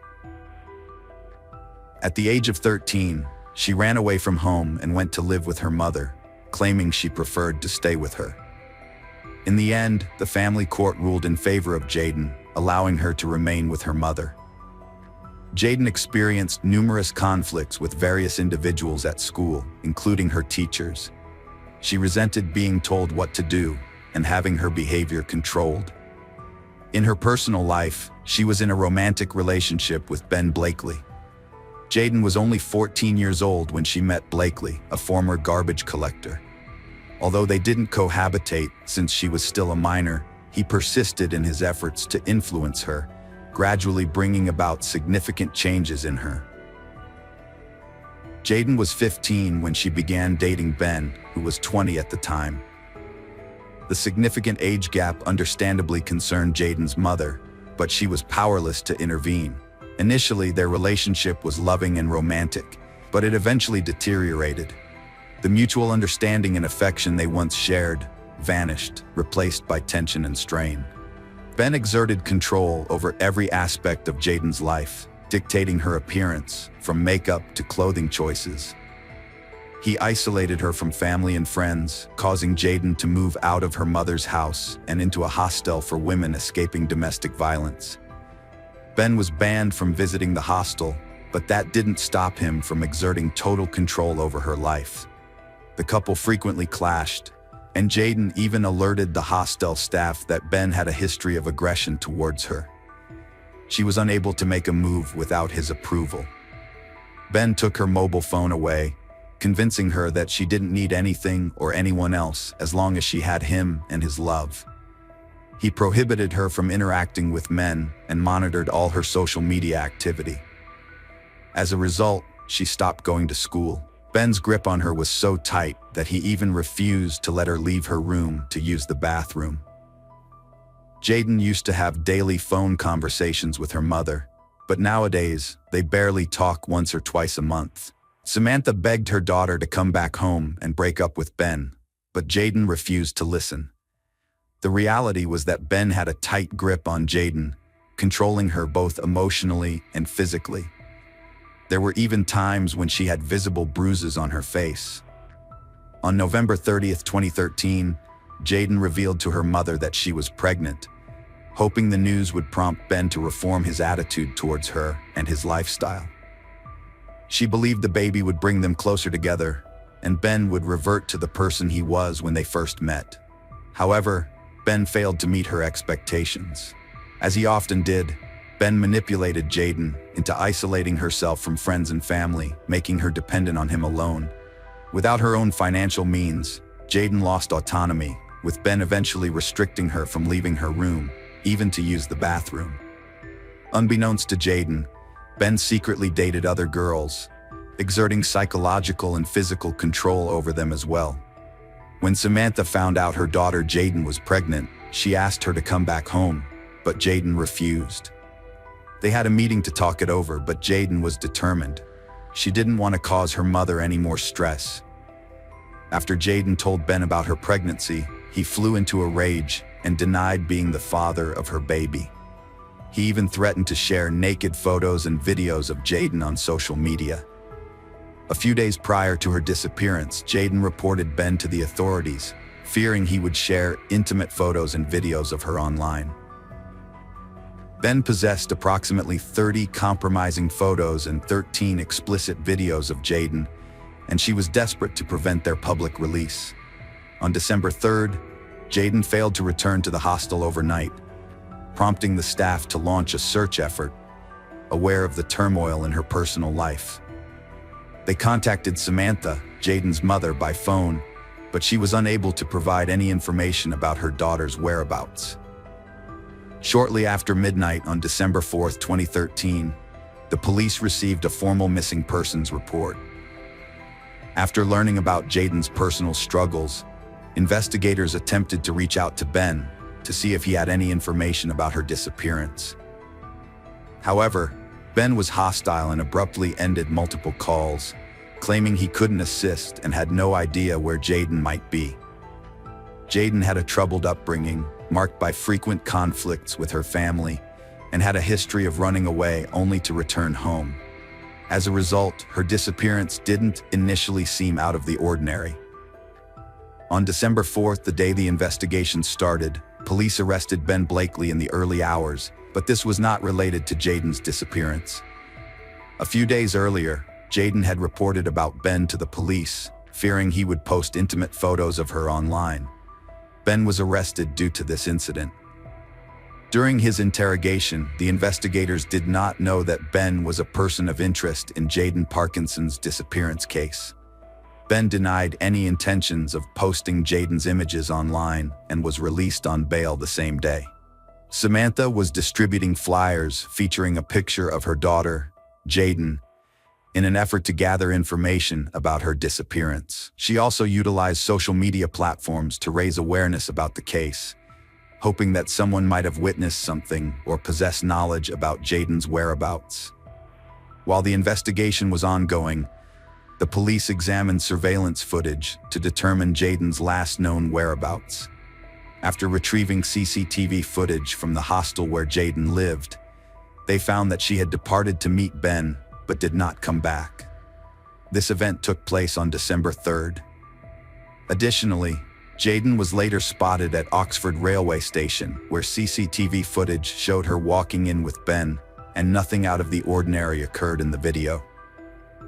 Following their trail, investigators discovered that Ben and Jaden took a train to Didcot, a town roughly 10 miles from Oxford. The last confirmed sighting of Jaden was at Didcot train station. Surveillance footage captured the pair leaving the station. Typically, when Jaden ran away from home, she would reach out to a family member within a day or two to let them know she was safe. But this time, there was an eerie silence. As the days went by, Jaden failed to contact her family, friends, or post on social media, a stark departure from her usual behavior. Since the CCTV footage showed her boarding a train with Ben, he became the prime suspect in her disappearance. The police did not doubt that Ben knew where Jaden was and what had happened to her.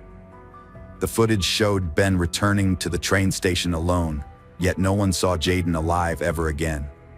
A week after Jaden's disappearance, on December 10th, 2013, the police took Ben Blakely into custody. They wanted to question him to determine what happened to Jaden after they were last seen together leaving the train station in Didcot. At the time, the police considered two possible scenarios. One, that Jaden was hiding of her own free will, and two, that Ben was holding her captive against her will at an unknown location. Ben displayed confidence during the interrogation. He claimed to be unaware of his ex-girlfriend's whereabouts, identifying her as Jaden. According to Ben, they had broken up, and she was now seeing another man. He suggested that the police should focus on speaking with this new boyfriend. Ben expressed his indifference to Jaden's current situation, stating that he had moved on and had a new girlfriend.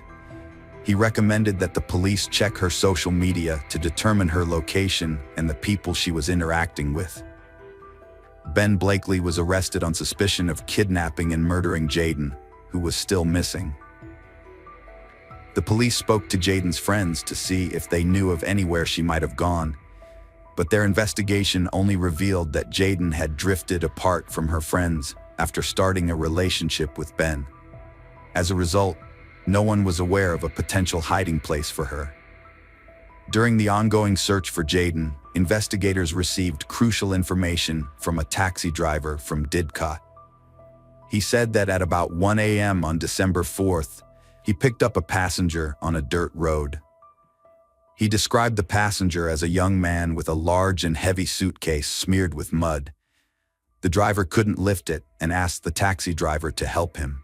These circumstances made the taxi driver think about what was in the suitcase and that he could have witnessed a crime. The police investigation revealed that the taxi was summoned using Ben Blakely's mobile phone. When questioned further, Ben refused to provide any additional information.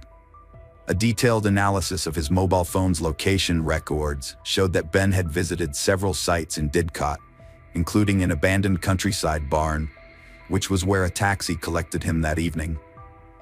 A team of investigators, including criminologists and dog handlers, was sent to the location to conduct an investigation. It later emerged that Ben and Jaden had previously visited the area because Jaden's mother resided in Didcot, adjacent to the barn. The police discovered a bracelet that resembled the one Jaden was wearing. Trained service dogs, specialized in detecting deceased bodies, began barking inside the barn, suggesting that something was amiss, but Jaden's body was not found. This development likely had a connection to the suitcase Ben had with him when he got into the taxi. The police appealed for public assistance, requesting that anyone who saw a man carrying a large suitcase in the Didcot countryside come forward with information. Meanwhile, officers visited homes door to door and questioned residents of the houses nearest to the abandoned barn.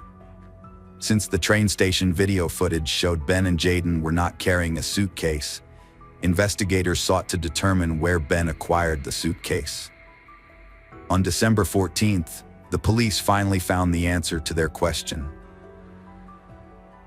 During their investigation, they discovered that Ben Blakely's grandmother, grandfather, and younger brother Jake lived near the abandoned barn. When the police visited Ben's grandmother, the first thing she asked was if they were there about the suitcase. She explained that Ben had borrowed a suitcase from her a few days earlier, arriving in a hurry and dumping its contents on the floor without explanation. According to Ben's grandmother, he returned the suitcase 2 days later and discarded it in the barn, but it was dirty when he did so. Additionally, she mentioned that 2 shovels had gone missing, only to reappear later, covered in a thick layer of dirt. Ben's need for 2 shovels raises suspicions that he may have had an accomplice. A possible partner in crime is 17-year-old Jake Blakely, a friend of Jaden's who met Ben through their mutual friend. Several witnesses reported seeing Ben and Jake together, riding dirt bikes. As the investigation into Jaden's disappearance unfolded, Jake was arrested on suspicion of being involved in the crime.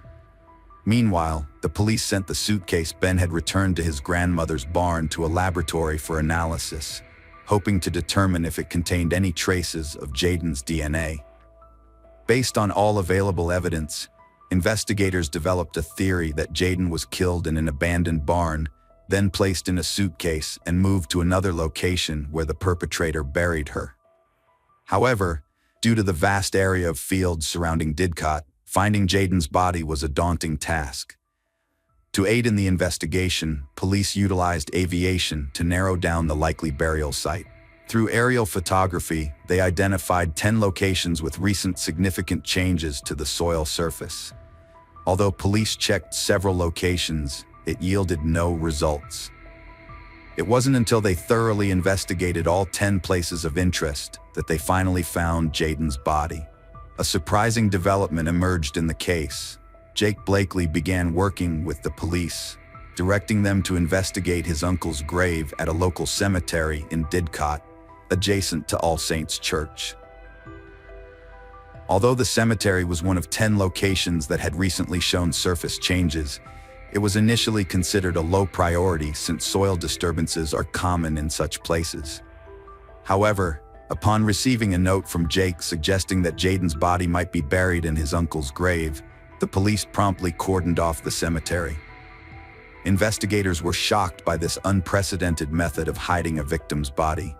According to reports from the English press, Ben and Jake's uncle had been buried in 2006. The new twist in this case has garnered widespread media attention. In a shocking first for the country, the victim's body was discovered in a pre-existing grave. Following the setup of a forensic tent at the cemetery, experts commenced their investigation. Tragically, Jaden's family later received the devastating news that her body had been found in the grave of Ben and Jake Blakely's uncle. She was found naked, with no clothes nearby, and her jewelry had been removed. The forensic examination revealed that Jaden had been beaten prior to her death, with finger marks on her neck indicating strangulation. The pathologist ultimately determined asphyxia to be the official cause of death. While in prison awaiting trial, Ben Blakely had a change of heart after speaking with the prison chaplain. He and his lawyer drafted a letter in which he accepted responsibility for Jaden's death, but claimed it was not premeditated. Ben's account of events was that he got into an argument with Jaden, pushed her, and she fell off a bridge near an abandoned barn. He said he tried to revive her, but was unsuccessful. Initially, he buried her body in one location, then moved it to the cemetery and reburied it in his uncle's grave. However, the autopsy results contradicted Ben's story, revealing blunt force injuries to her face and asphyxia as the cause of death, which suggested Ben was not telling the truth in an attempt to shift some of the blame.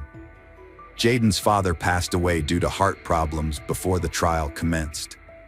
On June 23, 2014, Ben Blakely appeared in court, displaying no remorse for his actions. His provocative behavior and insults towards others made it clear that he was unbothered by the fact that he had taken the life of Jaden and her unborn child. During the 4-week trial, it emerged that Blakely, of Reading Berks, was a violent and controlling boyfriend. 3 of his former girlfriends testified against him, revealing that he was controlling and violent towards them during their relationships. They alleged that he would confiscate their phones, physically assault them, and even grab them by the throat if they dared to answer back, or if he suspected them of cheating on him. The short-tempered, ginger-haired murderer's outbursts were evident throughout the trial. The judge repeatedly warned him for using foul language in the dock and while on the witness stand, where he continuously shouted at prosecutor Richard Leam and used profanities. His fits of rage were too overwhelming for Jaden's mother and other relatives, who were forced to leave the courtroom in tears on several occasions. Judge Patrick Eccles even had to remove Ben from the courtroom one day, sending him to the cells, and continued the trial in his absence. Although Jake Blakely is under 18, Judge Eccles decided to allow his name to be reported in the media because he believed it was important for the public to know. Jake has admitted to perverting the course of justice, but claims he thought he was burying either weapons or dead animals at the time. His sibling Ben had promised to give him an Xbox game console and £100 if he carried out the malicious act. The jury viewed CCTV footage that showed Ben and Jaden entering an Oxford train station and boarding a train to Didcot.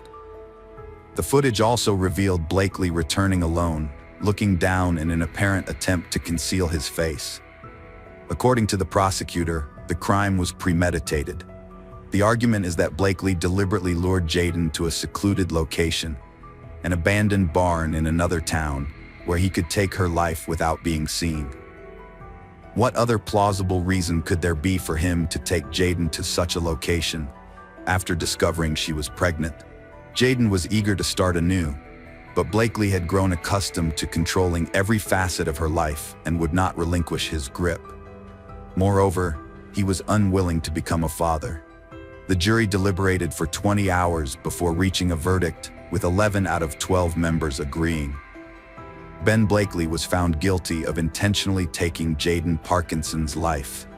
According to the judge, Jaden finally found the courage to end the relationship in November last year, but Ben Blakely responded by threatening to post intimate photographs online to humiliate her. In an unrelated case, the court had previously sentenced Jake Blakely, Ben's younger brother, to 3 years in prison for perverting the course of justice in July 2014.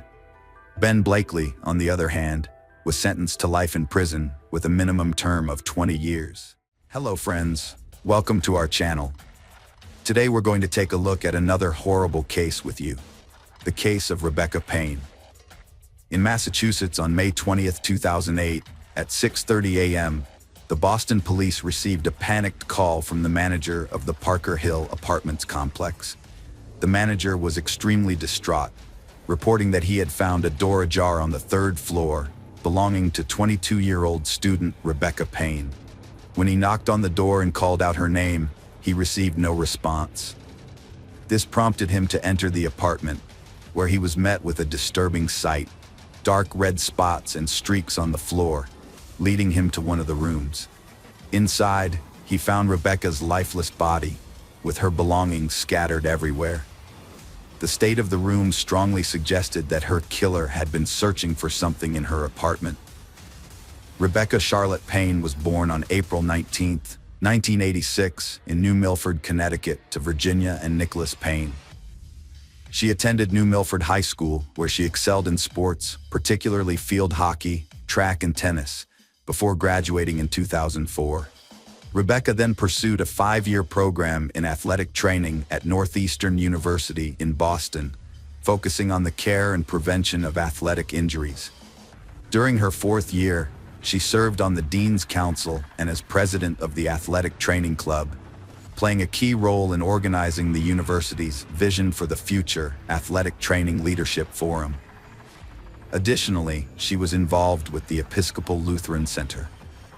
Known for her ability to connect with people from all walks of life, Rebecca had a large circle of friends and was always willing to lend a helping hand to those in need. When Rebecca was found dead in May 2008, her friends were shocked and couldn't comprehend who could have committed such a heinous act. The police investigation began when they arrived at the crime scene, and they quickly noticed that the front door showed no signs of forced entry. This led them to suspect that Rebecca might have known her killer, possibly even letting them into her apartment voluntarily. The apartment, situated on the third floor, consisted of 2 bedrooms. In one of the bedrooms, Rebecca's lifeless body was found lying face down on the floor. The trail of blood from the living room to the bedroom where Rebecca lay suggested that the attack had begun in the living room. Further evidence, including casings found at the scene, supported this theory. Forensic examination revealed that Rebecca had been shot 5 times. The bloodstains in the apartment indicated that, although severely injured, Rebecca was conscious for a while and managed to crawl to the bedroom. However, she ultimately succumbed to her injuries there, exhausted and drained of her strength. The detectives sought to identify who could have perpetrated such cruelty against her. The police quickly dismissed the possibility that the incident was a botched theft, given that her valuables remained untouched. Although the apartment was in disarray, detectives believed the perpetrator intentionally created the mess to mislead them. However, it was also plausible that the disarray resulted from Rebecca's attempts to resist and fight for her life. When the investigators examined the apartment, they found that the balcony door was open, just like the front door. The second bedroom showed signs that someone had been living there too. The identity of this person needed to be determined, as they could be the one who took Rebecca's life. Alternatively, if they weren't involved, they had to be ruled out as a suspect. After speaking with the manager, the detectives discovered that Rebecca didn't live alone. She shared an apartment with a fellow student. The police immediately began searching for this roommate. Meanwhile, they interviewed all residents of Parker Hill Apartments. The brutal murder of Rebecca, who had been shot 5 times, would have certainly generated significant noise. It was astonishing to the officers that multiple residents of the apartment complex reported hearing a woman's screams and gunfire between 3 and 4 a.m. Yet sadly, no one took the initiative to contact the police. It seemed that each individual assumed someone else would take responsibility and make the call. In psychology, the phenomenon where individuals are less likely to assist someone in distress when others are present is known as the bystander effect, or Genovese syndrome. This social psychological theory suggests that the presence of other people can inhibit an individual's willingness to help a victim. The term Genovese syndrome originates from a tragic incident that occurred on March 13, 1964, when 28-year-old Kitty Genovese was brutally murdered outside her apartment building in Kew Gardens, Queens, New York City. Although it was initially reported that 38 witnesses witnessed or heard the attack without calling the police or providing assistance, this portrayal has since been disputed as inaccurate. The case of Rebecca Payne led to an investigation into the social psychological phenomenon known as the bystander effect, or Genovese syndrome. What's truly shocking is that, unlike in the widely reported Kitty Genovese incident, Rebecca's neighbors actually did hear her screams and the sound of gunshots, yet still failed to call 911. This tragic event was a devastating loss for Rebecca's parents. They described their daughter as a driven and compassionate young woman who was loved by her friends. Rebecca was the kind of person who always put others first, giving selflessly from the heart. During the investigation, police interviewed a resident who lived on the first floor of the apartment complex where the crime took place. He reported seeing a black SUV approach the building at night, but due to the darkness, he was unable to make out the license plate or identify anyone getting out of the vehicle. The apartment building was equipped with surveillance cameras both inside and outside, which investigators hoped would provide crucial evidence. However, it emerged that the CCTV footage could only be viewed in real time, and recording it required inserting a video cassette into a VCR and pressing the record button, a step that unfortunately wasn't taken.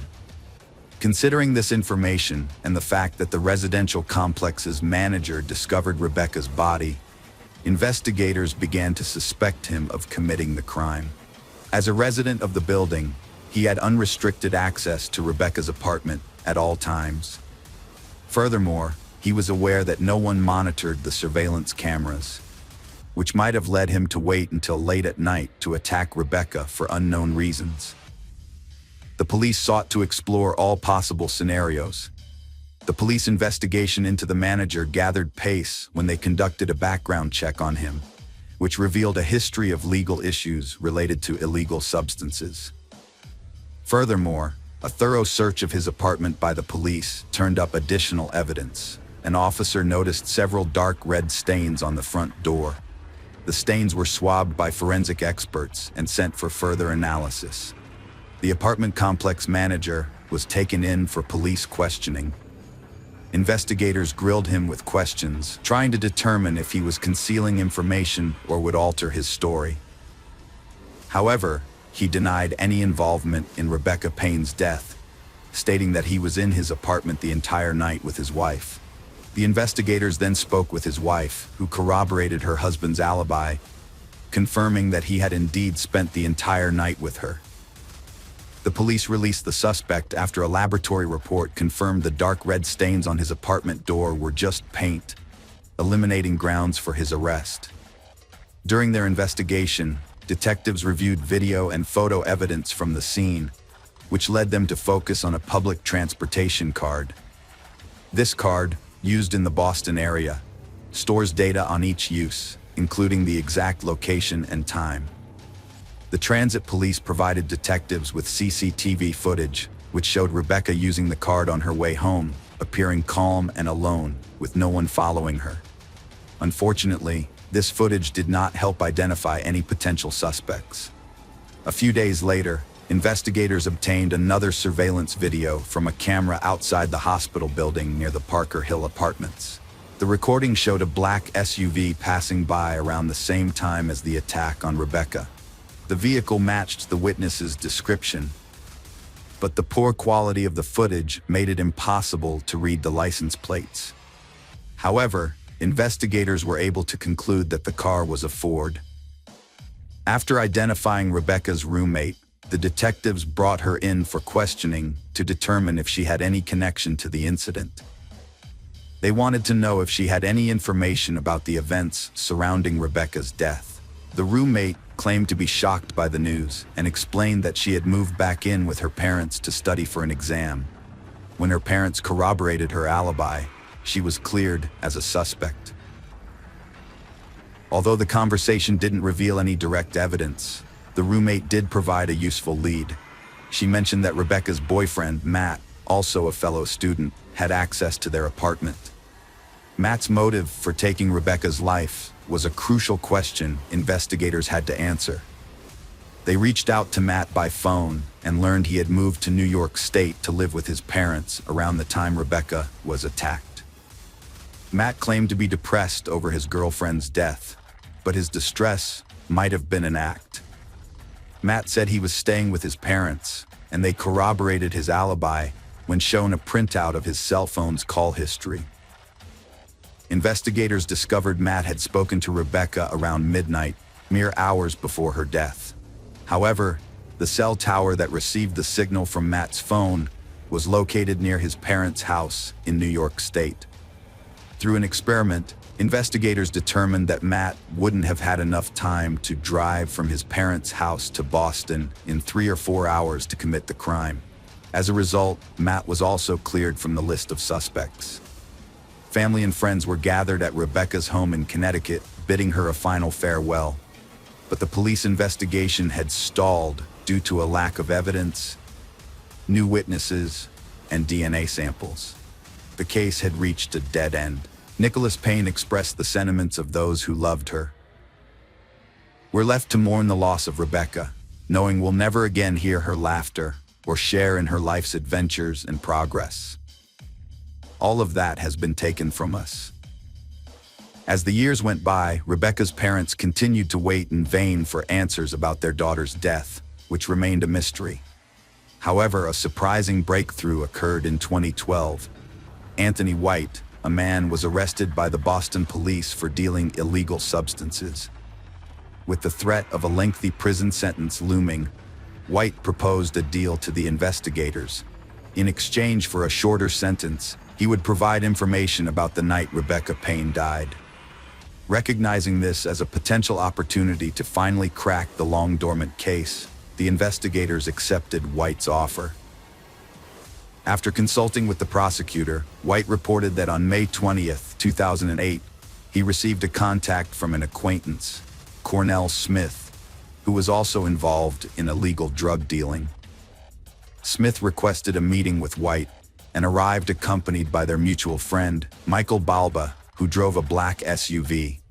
The three of them proceeded to the Parker Hill Apartments, where Balba parked his vehicle to observe the activities taking place inside. According to White, Cornell Smith spotted Rebecca in a third-floor window and exclaimed, "That's her." They waited until the lights in Rebecca's apartment went dark.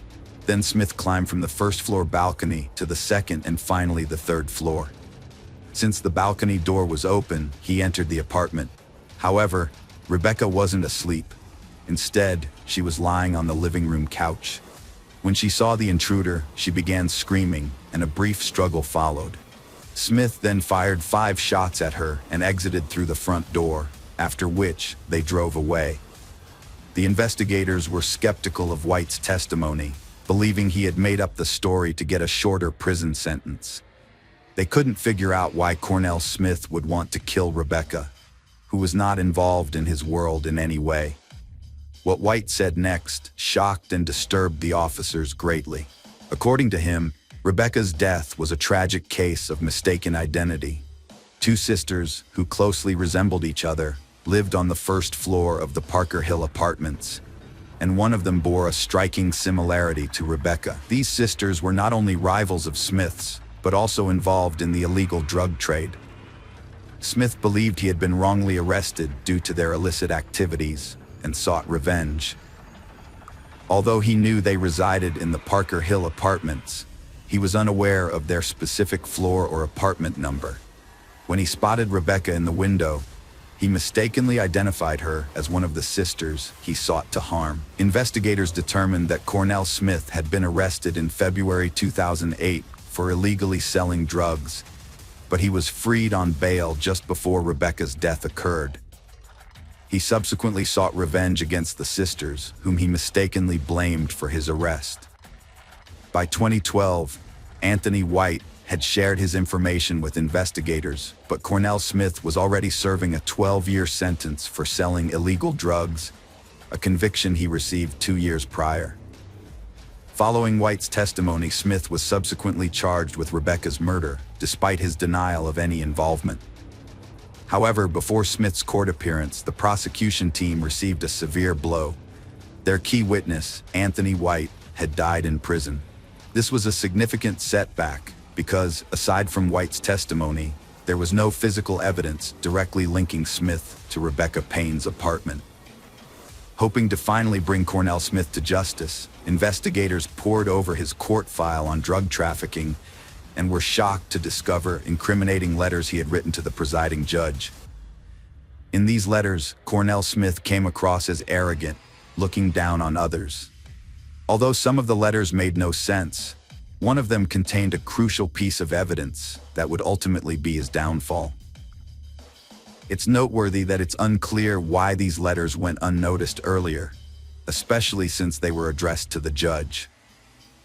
In one of the letters, Smith wrote in anger about an earlier altercation that had taken place downtown Boston. This letter described an event that ultimately led to the unfortunate death of Rebecca Payne at the hands of Cornell Allen Smith Sr. Notably, the letter confirmed that Smith was in her apartment at the time of her death. The trial of Cornell Smith took place in 2015. Throughout the proceedings, From the start of the trial to the sentencing, the district attorney maintained that Rebecca Payne was an innocent victim who had no involvement with Smith or Balba. Over the course of the trial, Smith went through 3 lawyers. His first lawyer, Jeffrey Karp, a seasoned defense attorney with over 20 years of experience, withdrew from the case after Smith assaulted him during a preliminary hearing at the Suffolk County Superior Court in Massachusetts. In a shocking and unprovoked attack, Smith suddenly stood up and struck Karp on the head with his handcuffed hand. According to Nicholas Payne, this incident demonstrated the kind of person Smith is. Notwithstanding the assault, Karp declined to press charges against Smith, leaving it to the judge to appoint a new attorney to represent him. Cornell Smith pleaded guilty to the involuntary deprivation of Rebecca Payne's life and was sentenced to serve between 18 and 20 years in prison. Before passing sentence, the judge instructed Smith to turn and face Rebecca's friends and family, telling him that they represented the pain caused by his actions. In memory of Rebecca, her hometown has named its local tennis courts, a garden, and a National Athletic Trainers Association scholarship fund after her. Her father, Nicholas Payne, said they wanted to ensure she would not be forgotten. Hello friends, welcome to our channel. Today we're going to take a look at another horrible case with you. The case of Amanda Anderson. In 2010, 19-year-old Amanda Anderson resided with her family in New Chapel Hill, Texas, a small city with a population of less than 1,000 people, approximately 100 miles from Dallas. The events that unfolded in her life shocked not only her family, but also everyone who became aware of the details of this case. The incident instilled fear in the community, causing residents who previously felt safe enough to leave their front doors unlocked at night to change their habit. Amanda Elizabeth Anderson was born on October 10, 1990, in Fridley, Minnesota, to Mark and Stacy Kennedy Anderson.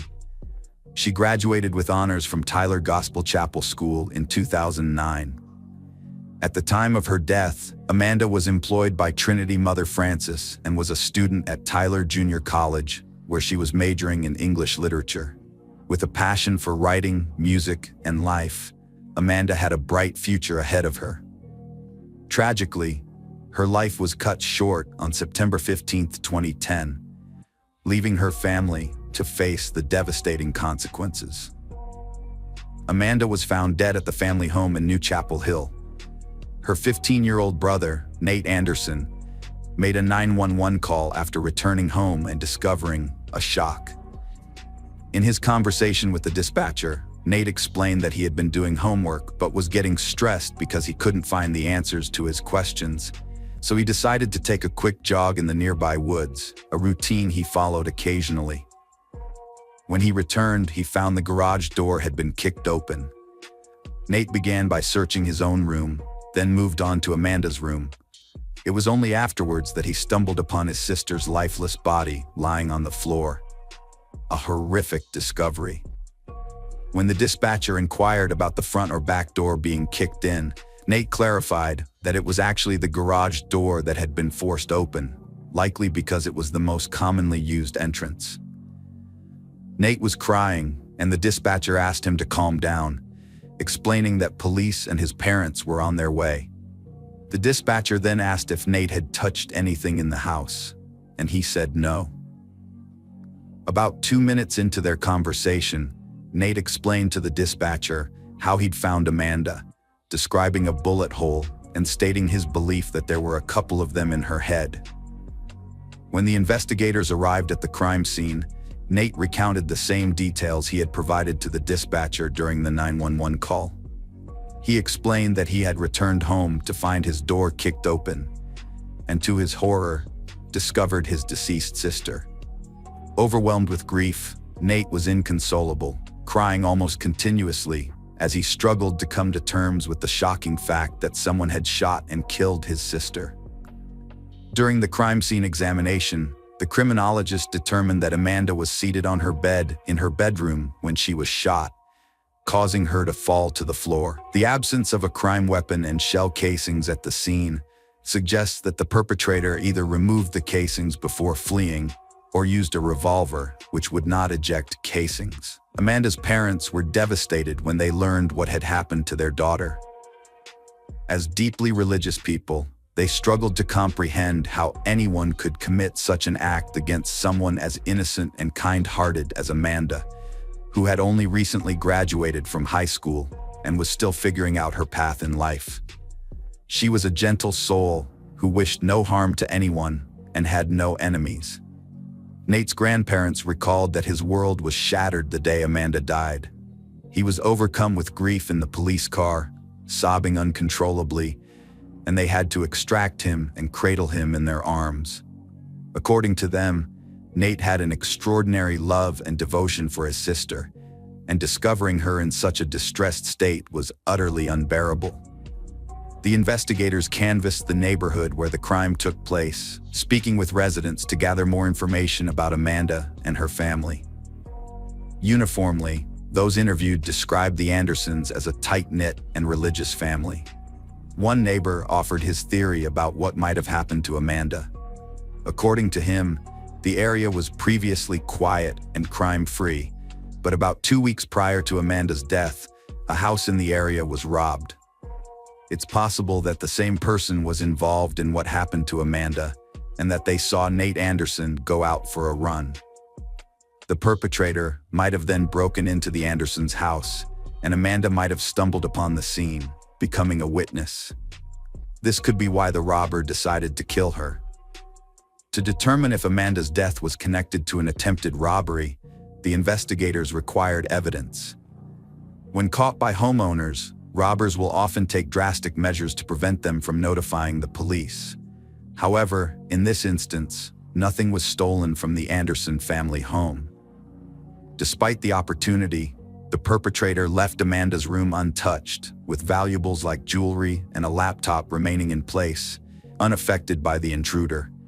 Amanda's father, Mark, conducted a thorough search of the house and reported to the investigators that nothing was missing. Given this, the investigators began to question whether they were dealing with a robbery gone wrong. They found it puzzling that an intruder who broke into the house to steal valuables and encountered Amanda would feel the need to shoot her multiple times. This led them to suspect that the motive behind the crime was not robbery. Amanda's room was not the only area the forensics team scrutinized for clues.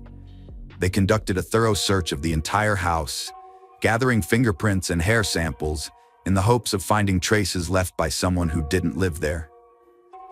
Additionally, they collected Nate's clothing as evidence, given that he was the first to discover Amanda's body. Although an initial inspection of Nate's clothes revealed no signs of blood, consistent with his 911 call assertion that he hadn't touched anything, the police still submitted his garments to the lab for analysis, along with other evidence. This was a standard procedure to rule out family members as potential suspects. The investigators requested that Mark Anderson, Amanda's father, reveal all the weapons present in the house. As was common in Texas, the Anderson family possessed an array of guns. Although they weren't enthusiastic hunters, they occasionally practiced shooting. Following Mark Anderson's directions, the police discovered the weapons and confiscated over 10 distinct types of pistols and rifles, as well as multiple revolvers, from the residence. The police initially considered the possibility of criminal gang activity as a potential motive for the crime, but they quickly ruled it out since they had no suspects and the motive remained unclear. Additionally, their informants did not provide any useful leads. On September 17, 2010, Amanda's family struggled to come to terms with the devastating loss they had suffered. Meanwhile, investigators worked to identify those responsible for the crime. 2 days later, the police received the autopsy results, which revealed that Amanda had been shot 4 times, with all 4 wounds located in the head. What was unusual about the attack was that each shot would have been fatal, yet the perpetrator did not stop after the first shot and instead pulled the trigger 3 more times. The placement of the bullet wounds on Amanda's head was particularly noteworthy. The perpetrator used a small caliber pistol and fired multiple shots. 2 wounds were located on top of her head, another was near the right temple, and the 4th was directly on the forehead. All the wounds, except for the one on the right temple, showed a top-to-bottom trajectory. The exception, the right temple wound, had a bullet that entered at a 90-degree angle. These unusual wound patterns suggested that Amanda's death was more akin to an execution. Amanda's death was caused by .22 caliber bullets. Since there were no gunpowder marks around her head wounds, it's clear the shooter was at least a yard away. Forensic analysis led investigators to believe Amanda was familiar with her killer. They based this conclusion on 2 key facts.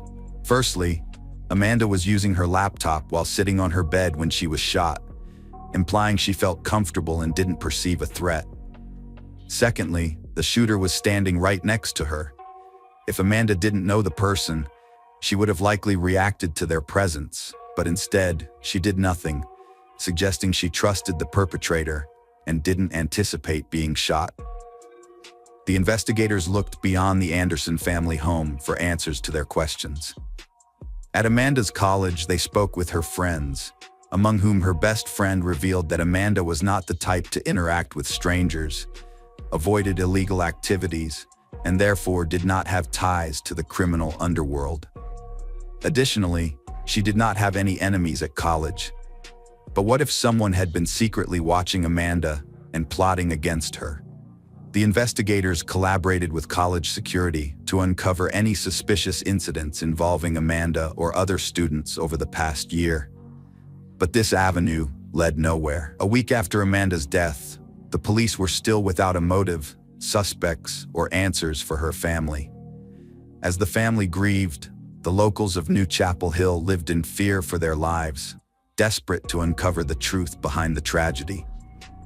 Amanda's father, Mark Anderson, expressed his despair, saying he doubted whether there would be a wedding or his wife would get to experience her pregnancy together with their daughter, and all the joys that come with it. Shortly after, a reward was offered to anyone with information that could aid the investigation, in the hope that it would encourage someone who knew something to come forward and share their knowledge with the police. Shortly after, the police station began to receive calls offering tips, but most of these were speculative and ultimately hindered the investigation rather than helping it. The process of verifying all the incoming information was time-consuming, but unfortunately, it failed to yield the desired outcome. Each and every lead ultimately ended in a dead end. The police decided to re-interview the Anderson family, focusing on Amanda's personal life, as the nature and number of wounds suggested a potentially personal motive for the crime. Amanda's mother was at a loss as to who could have committed such a heinous act, describing her daughter as a regular church attendee and an excellent student who always treated others with kindness. According to her mother, Amanda did not have a boyfriend at the time of her death, although she had briefly seen someone around a year prior. However, the relationship had fizzled out, and as far as her mother knew, they had not been in contact since. The police wanted to track down this man to determine the nature of his relationship with Amanda, the reasons behind their breakup, and whether he had any motive to harm her. According to him, he and Amanda shared some classes and occasionally went to the movies with friends, but he claimed they were never in a romantic relationship. They had gone out together on several occasions, but nothing more developed from it. When questioned about the last time he saw Amanda, he stated that he had seen her the day before her death, and she was on her way to pick up Nate from church. This was the extent of what the investigators learned, and it appeared to be another dead end. They decided to go back to the start and re-examine all the evidence, as it all began with Nate's 911 call. They focused on this call once again. In the conversation, Nate claimed he had not entered his sister's room and that someone had shot Amanda. When the dispatcher asked, "Does she have a bullet hole?" Nate responded, "There's not just one. I think there are a couple in her head." When the investigators responded to the crime scene following Nate's call, they were met with a horrific sight. Despite their experience in handling similar cases, even they were initially uncertain that Amanda had been shot multiple times. Furthermore, there was no trace of a crime weapon or shell casings at the scene, which raised a crucial question. How had Nate determined that his sister had been shot multiple times in the first place? The investigators determined that it was impossible for someone standing in the doorway to see that Amanda had been shot in the head, or to know how many times she was shot. After returning to the Anderson house, the officers inspected the door, which Nate claimed was forced open when he got home. Although they found some scratches on the door, the lock was not damaged, leading the police to conclude that someone was trying to make it seem like the door had been kicked open. The crime lab examined all the weapons found at the Anderson house and determined that one of the .22 caliber pistols was likely the one used to shoot Amanda. Although they couldn't eliminate the possibility that this pistol was the murder weapon, the investigators drew a surprising conclusion after reviewing all the available evidence. It appeared that Amanda was killed by someone within her own family. The pistol had been hidden in a secure location, indicating that the killer was familiar with its whereabouts. Furthermore, the killer had returned the weapon to its original hiding place on the night of the crime. Amanda's father was having dinner with a friend, and her mother was at work. At the time, only Amanda and her 15-year-old brother Nate were in the house. Given the circumstances, all the evidence suggested that Nate Anderson was responsible. However, the question remained, what could have driven him to take their father's gun and ultimately to take his sister's life? The investigators took a closer look at what happened that evening. Mark Anderson recalled that he phoned his daughter to remind her to pick up her mother from work. 12 minutes later, Mark received a call from Nate, who was crying and told him that someone had shot him. It transpired that, before calling 911, Nate had initially called his father to inform him and his mother of the devastating news that their son had killed their daughter. The police required concrete evidence before making any charges, as they didn't want to cause Amanda and Nate's parents further distress. The investigators decided to interview Mark Anderson without making any accusations against his son. When asked if Nate had recently used the .22 caliber pistol, Mark replied that just a few days before Amanda's death, he had handed the pistol over to Nate and that Nate had fired it in the backyard. Upon returning to the Anderson house, the officers found several .22 caliber casings in the backyard, which matched the bullets found in Amanda's body. 2 weeks after Amanda's death, a crucial discovery was made that eliminated all doubts. The clothing Nate wore on the day he found his sister's body was submitted to a laboratory for luminol testing. The test results revealed the presence of blood stains on his clothes. A leading national blood spatter expert was called in to assist the investigators in Smith County, and together they concluded that Nate Anderson was either present in the room when the shooting took place, or that he himself fired the fatal shots. The test results revealed that Nate's clothes were stained with his sister's blood. Despite being typical siblings, the police were baffled as to what could have driven Nate to shoot Amanda. The investigation aimed to uncover the reason behind this uncharacteristic act of violence. Family photos of Amanda and Nate Anderson depicted a strong bond of friendship and affection, which their parents corroborated, describing their children as a loving Christian brother and sister who always got along. On November 10, 2010, police obtained an arrest warrant for Nate Anderson, which led them to apprehend him at a church. He was accused of murdering his own sister. The news sent shockwaves through the community, with everyone familiar with the case struggling to comprehend how Nate could commit such a heinous crime. The trial commenced on October 24, 2011, marking the beginning of a long and emotionally charged journey for all involved, especially the Anderson family. Despite the evidence presented against the teenager, his family members remained steadfast in their support, adamant that he was innocent of Amanda's murder.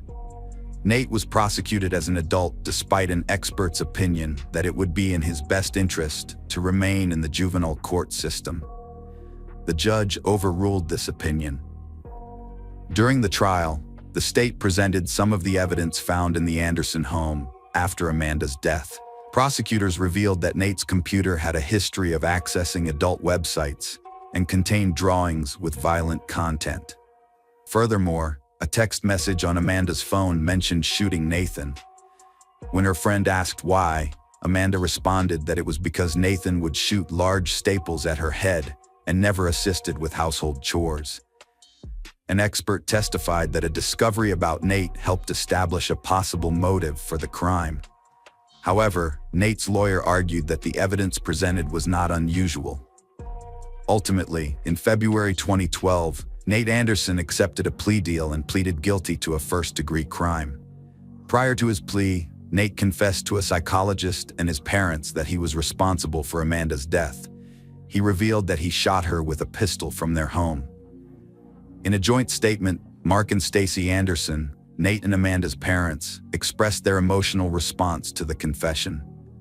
Mark said, "Nate asked for my forgiveness, and I forgave him." Stacy added, "As a mother who loves both her children, this has been the most difficult experience of my life." The court has sentenced Nate Anderson to a 20-year prison term with the possibility of parole after 10 years. According to Nate's attorney, accepting the plea agreement was in his best interest. The attorney stressed that neither Nate nor his family ever wanted the case to go to trial.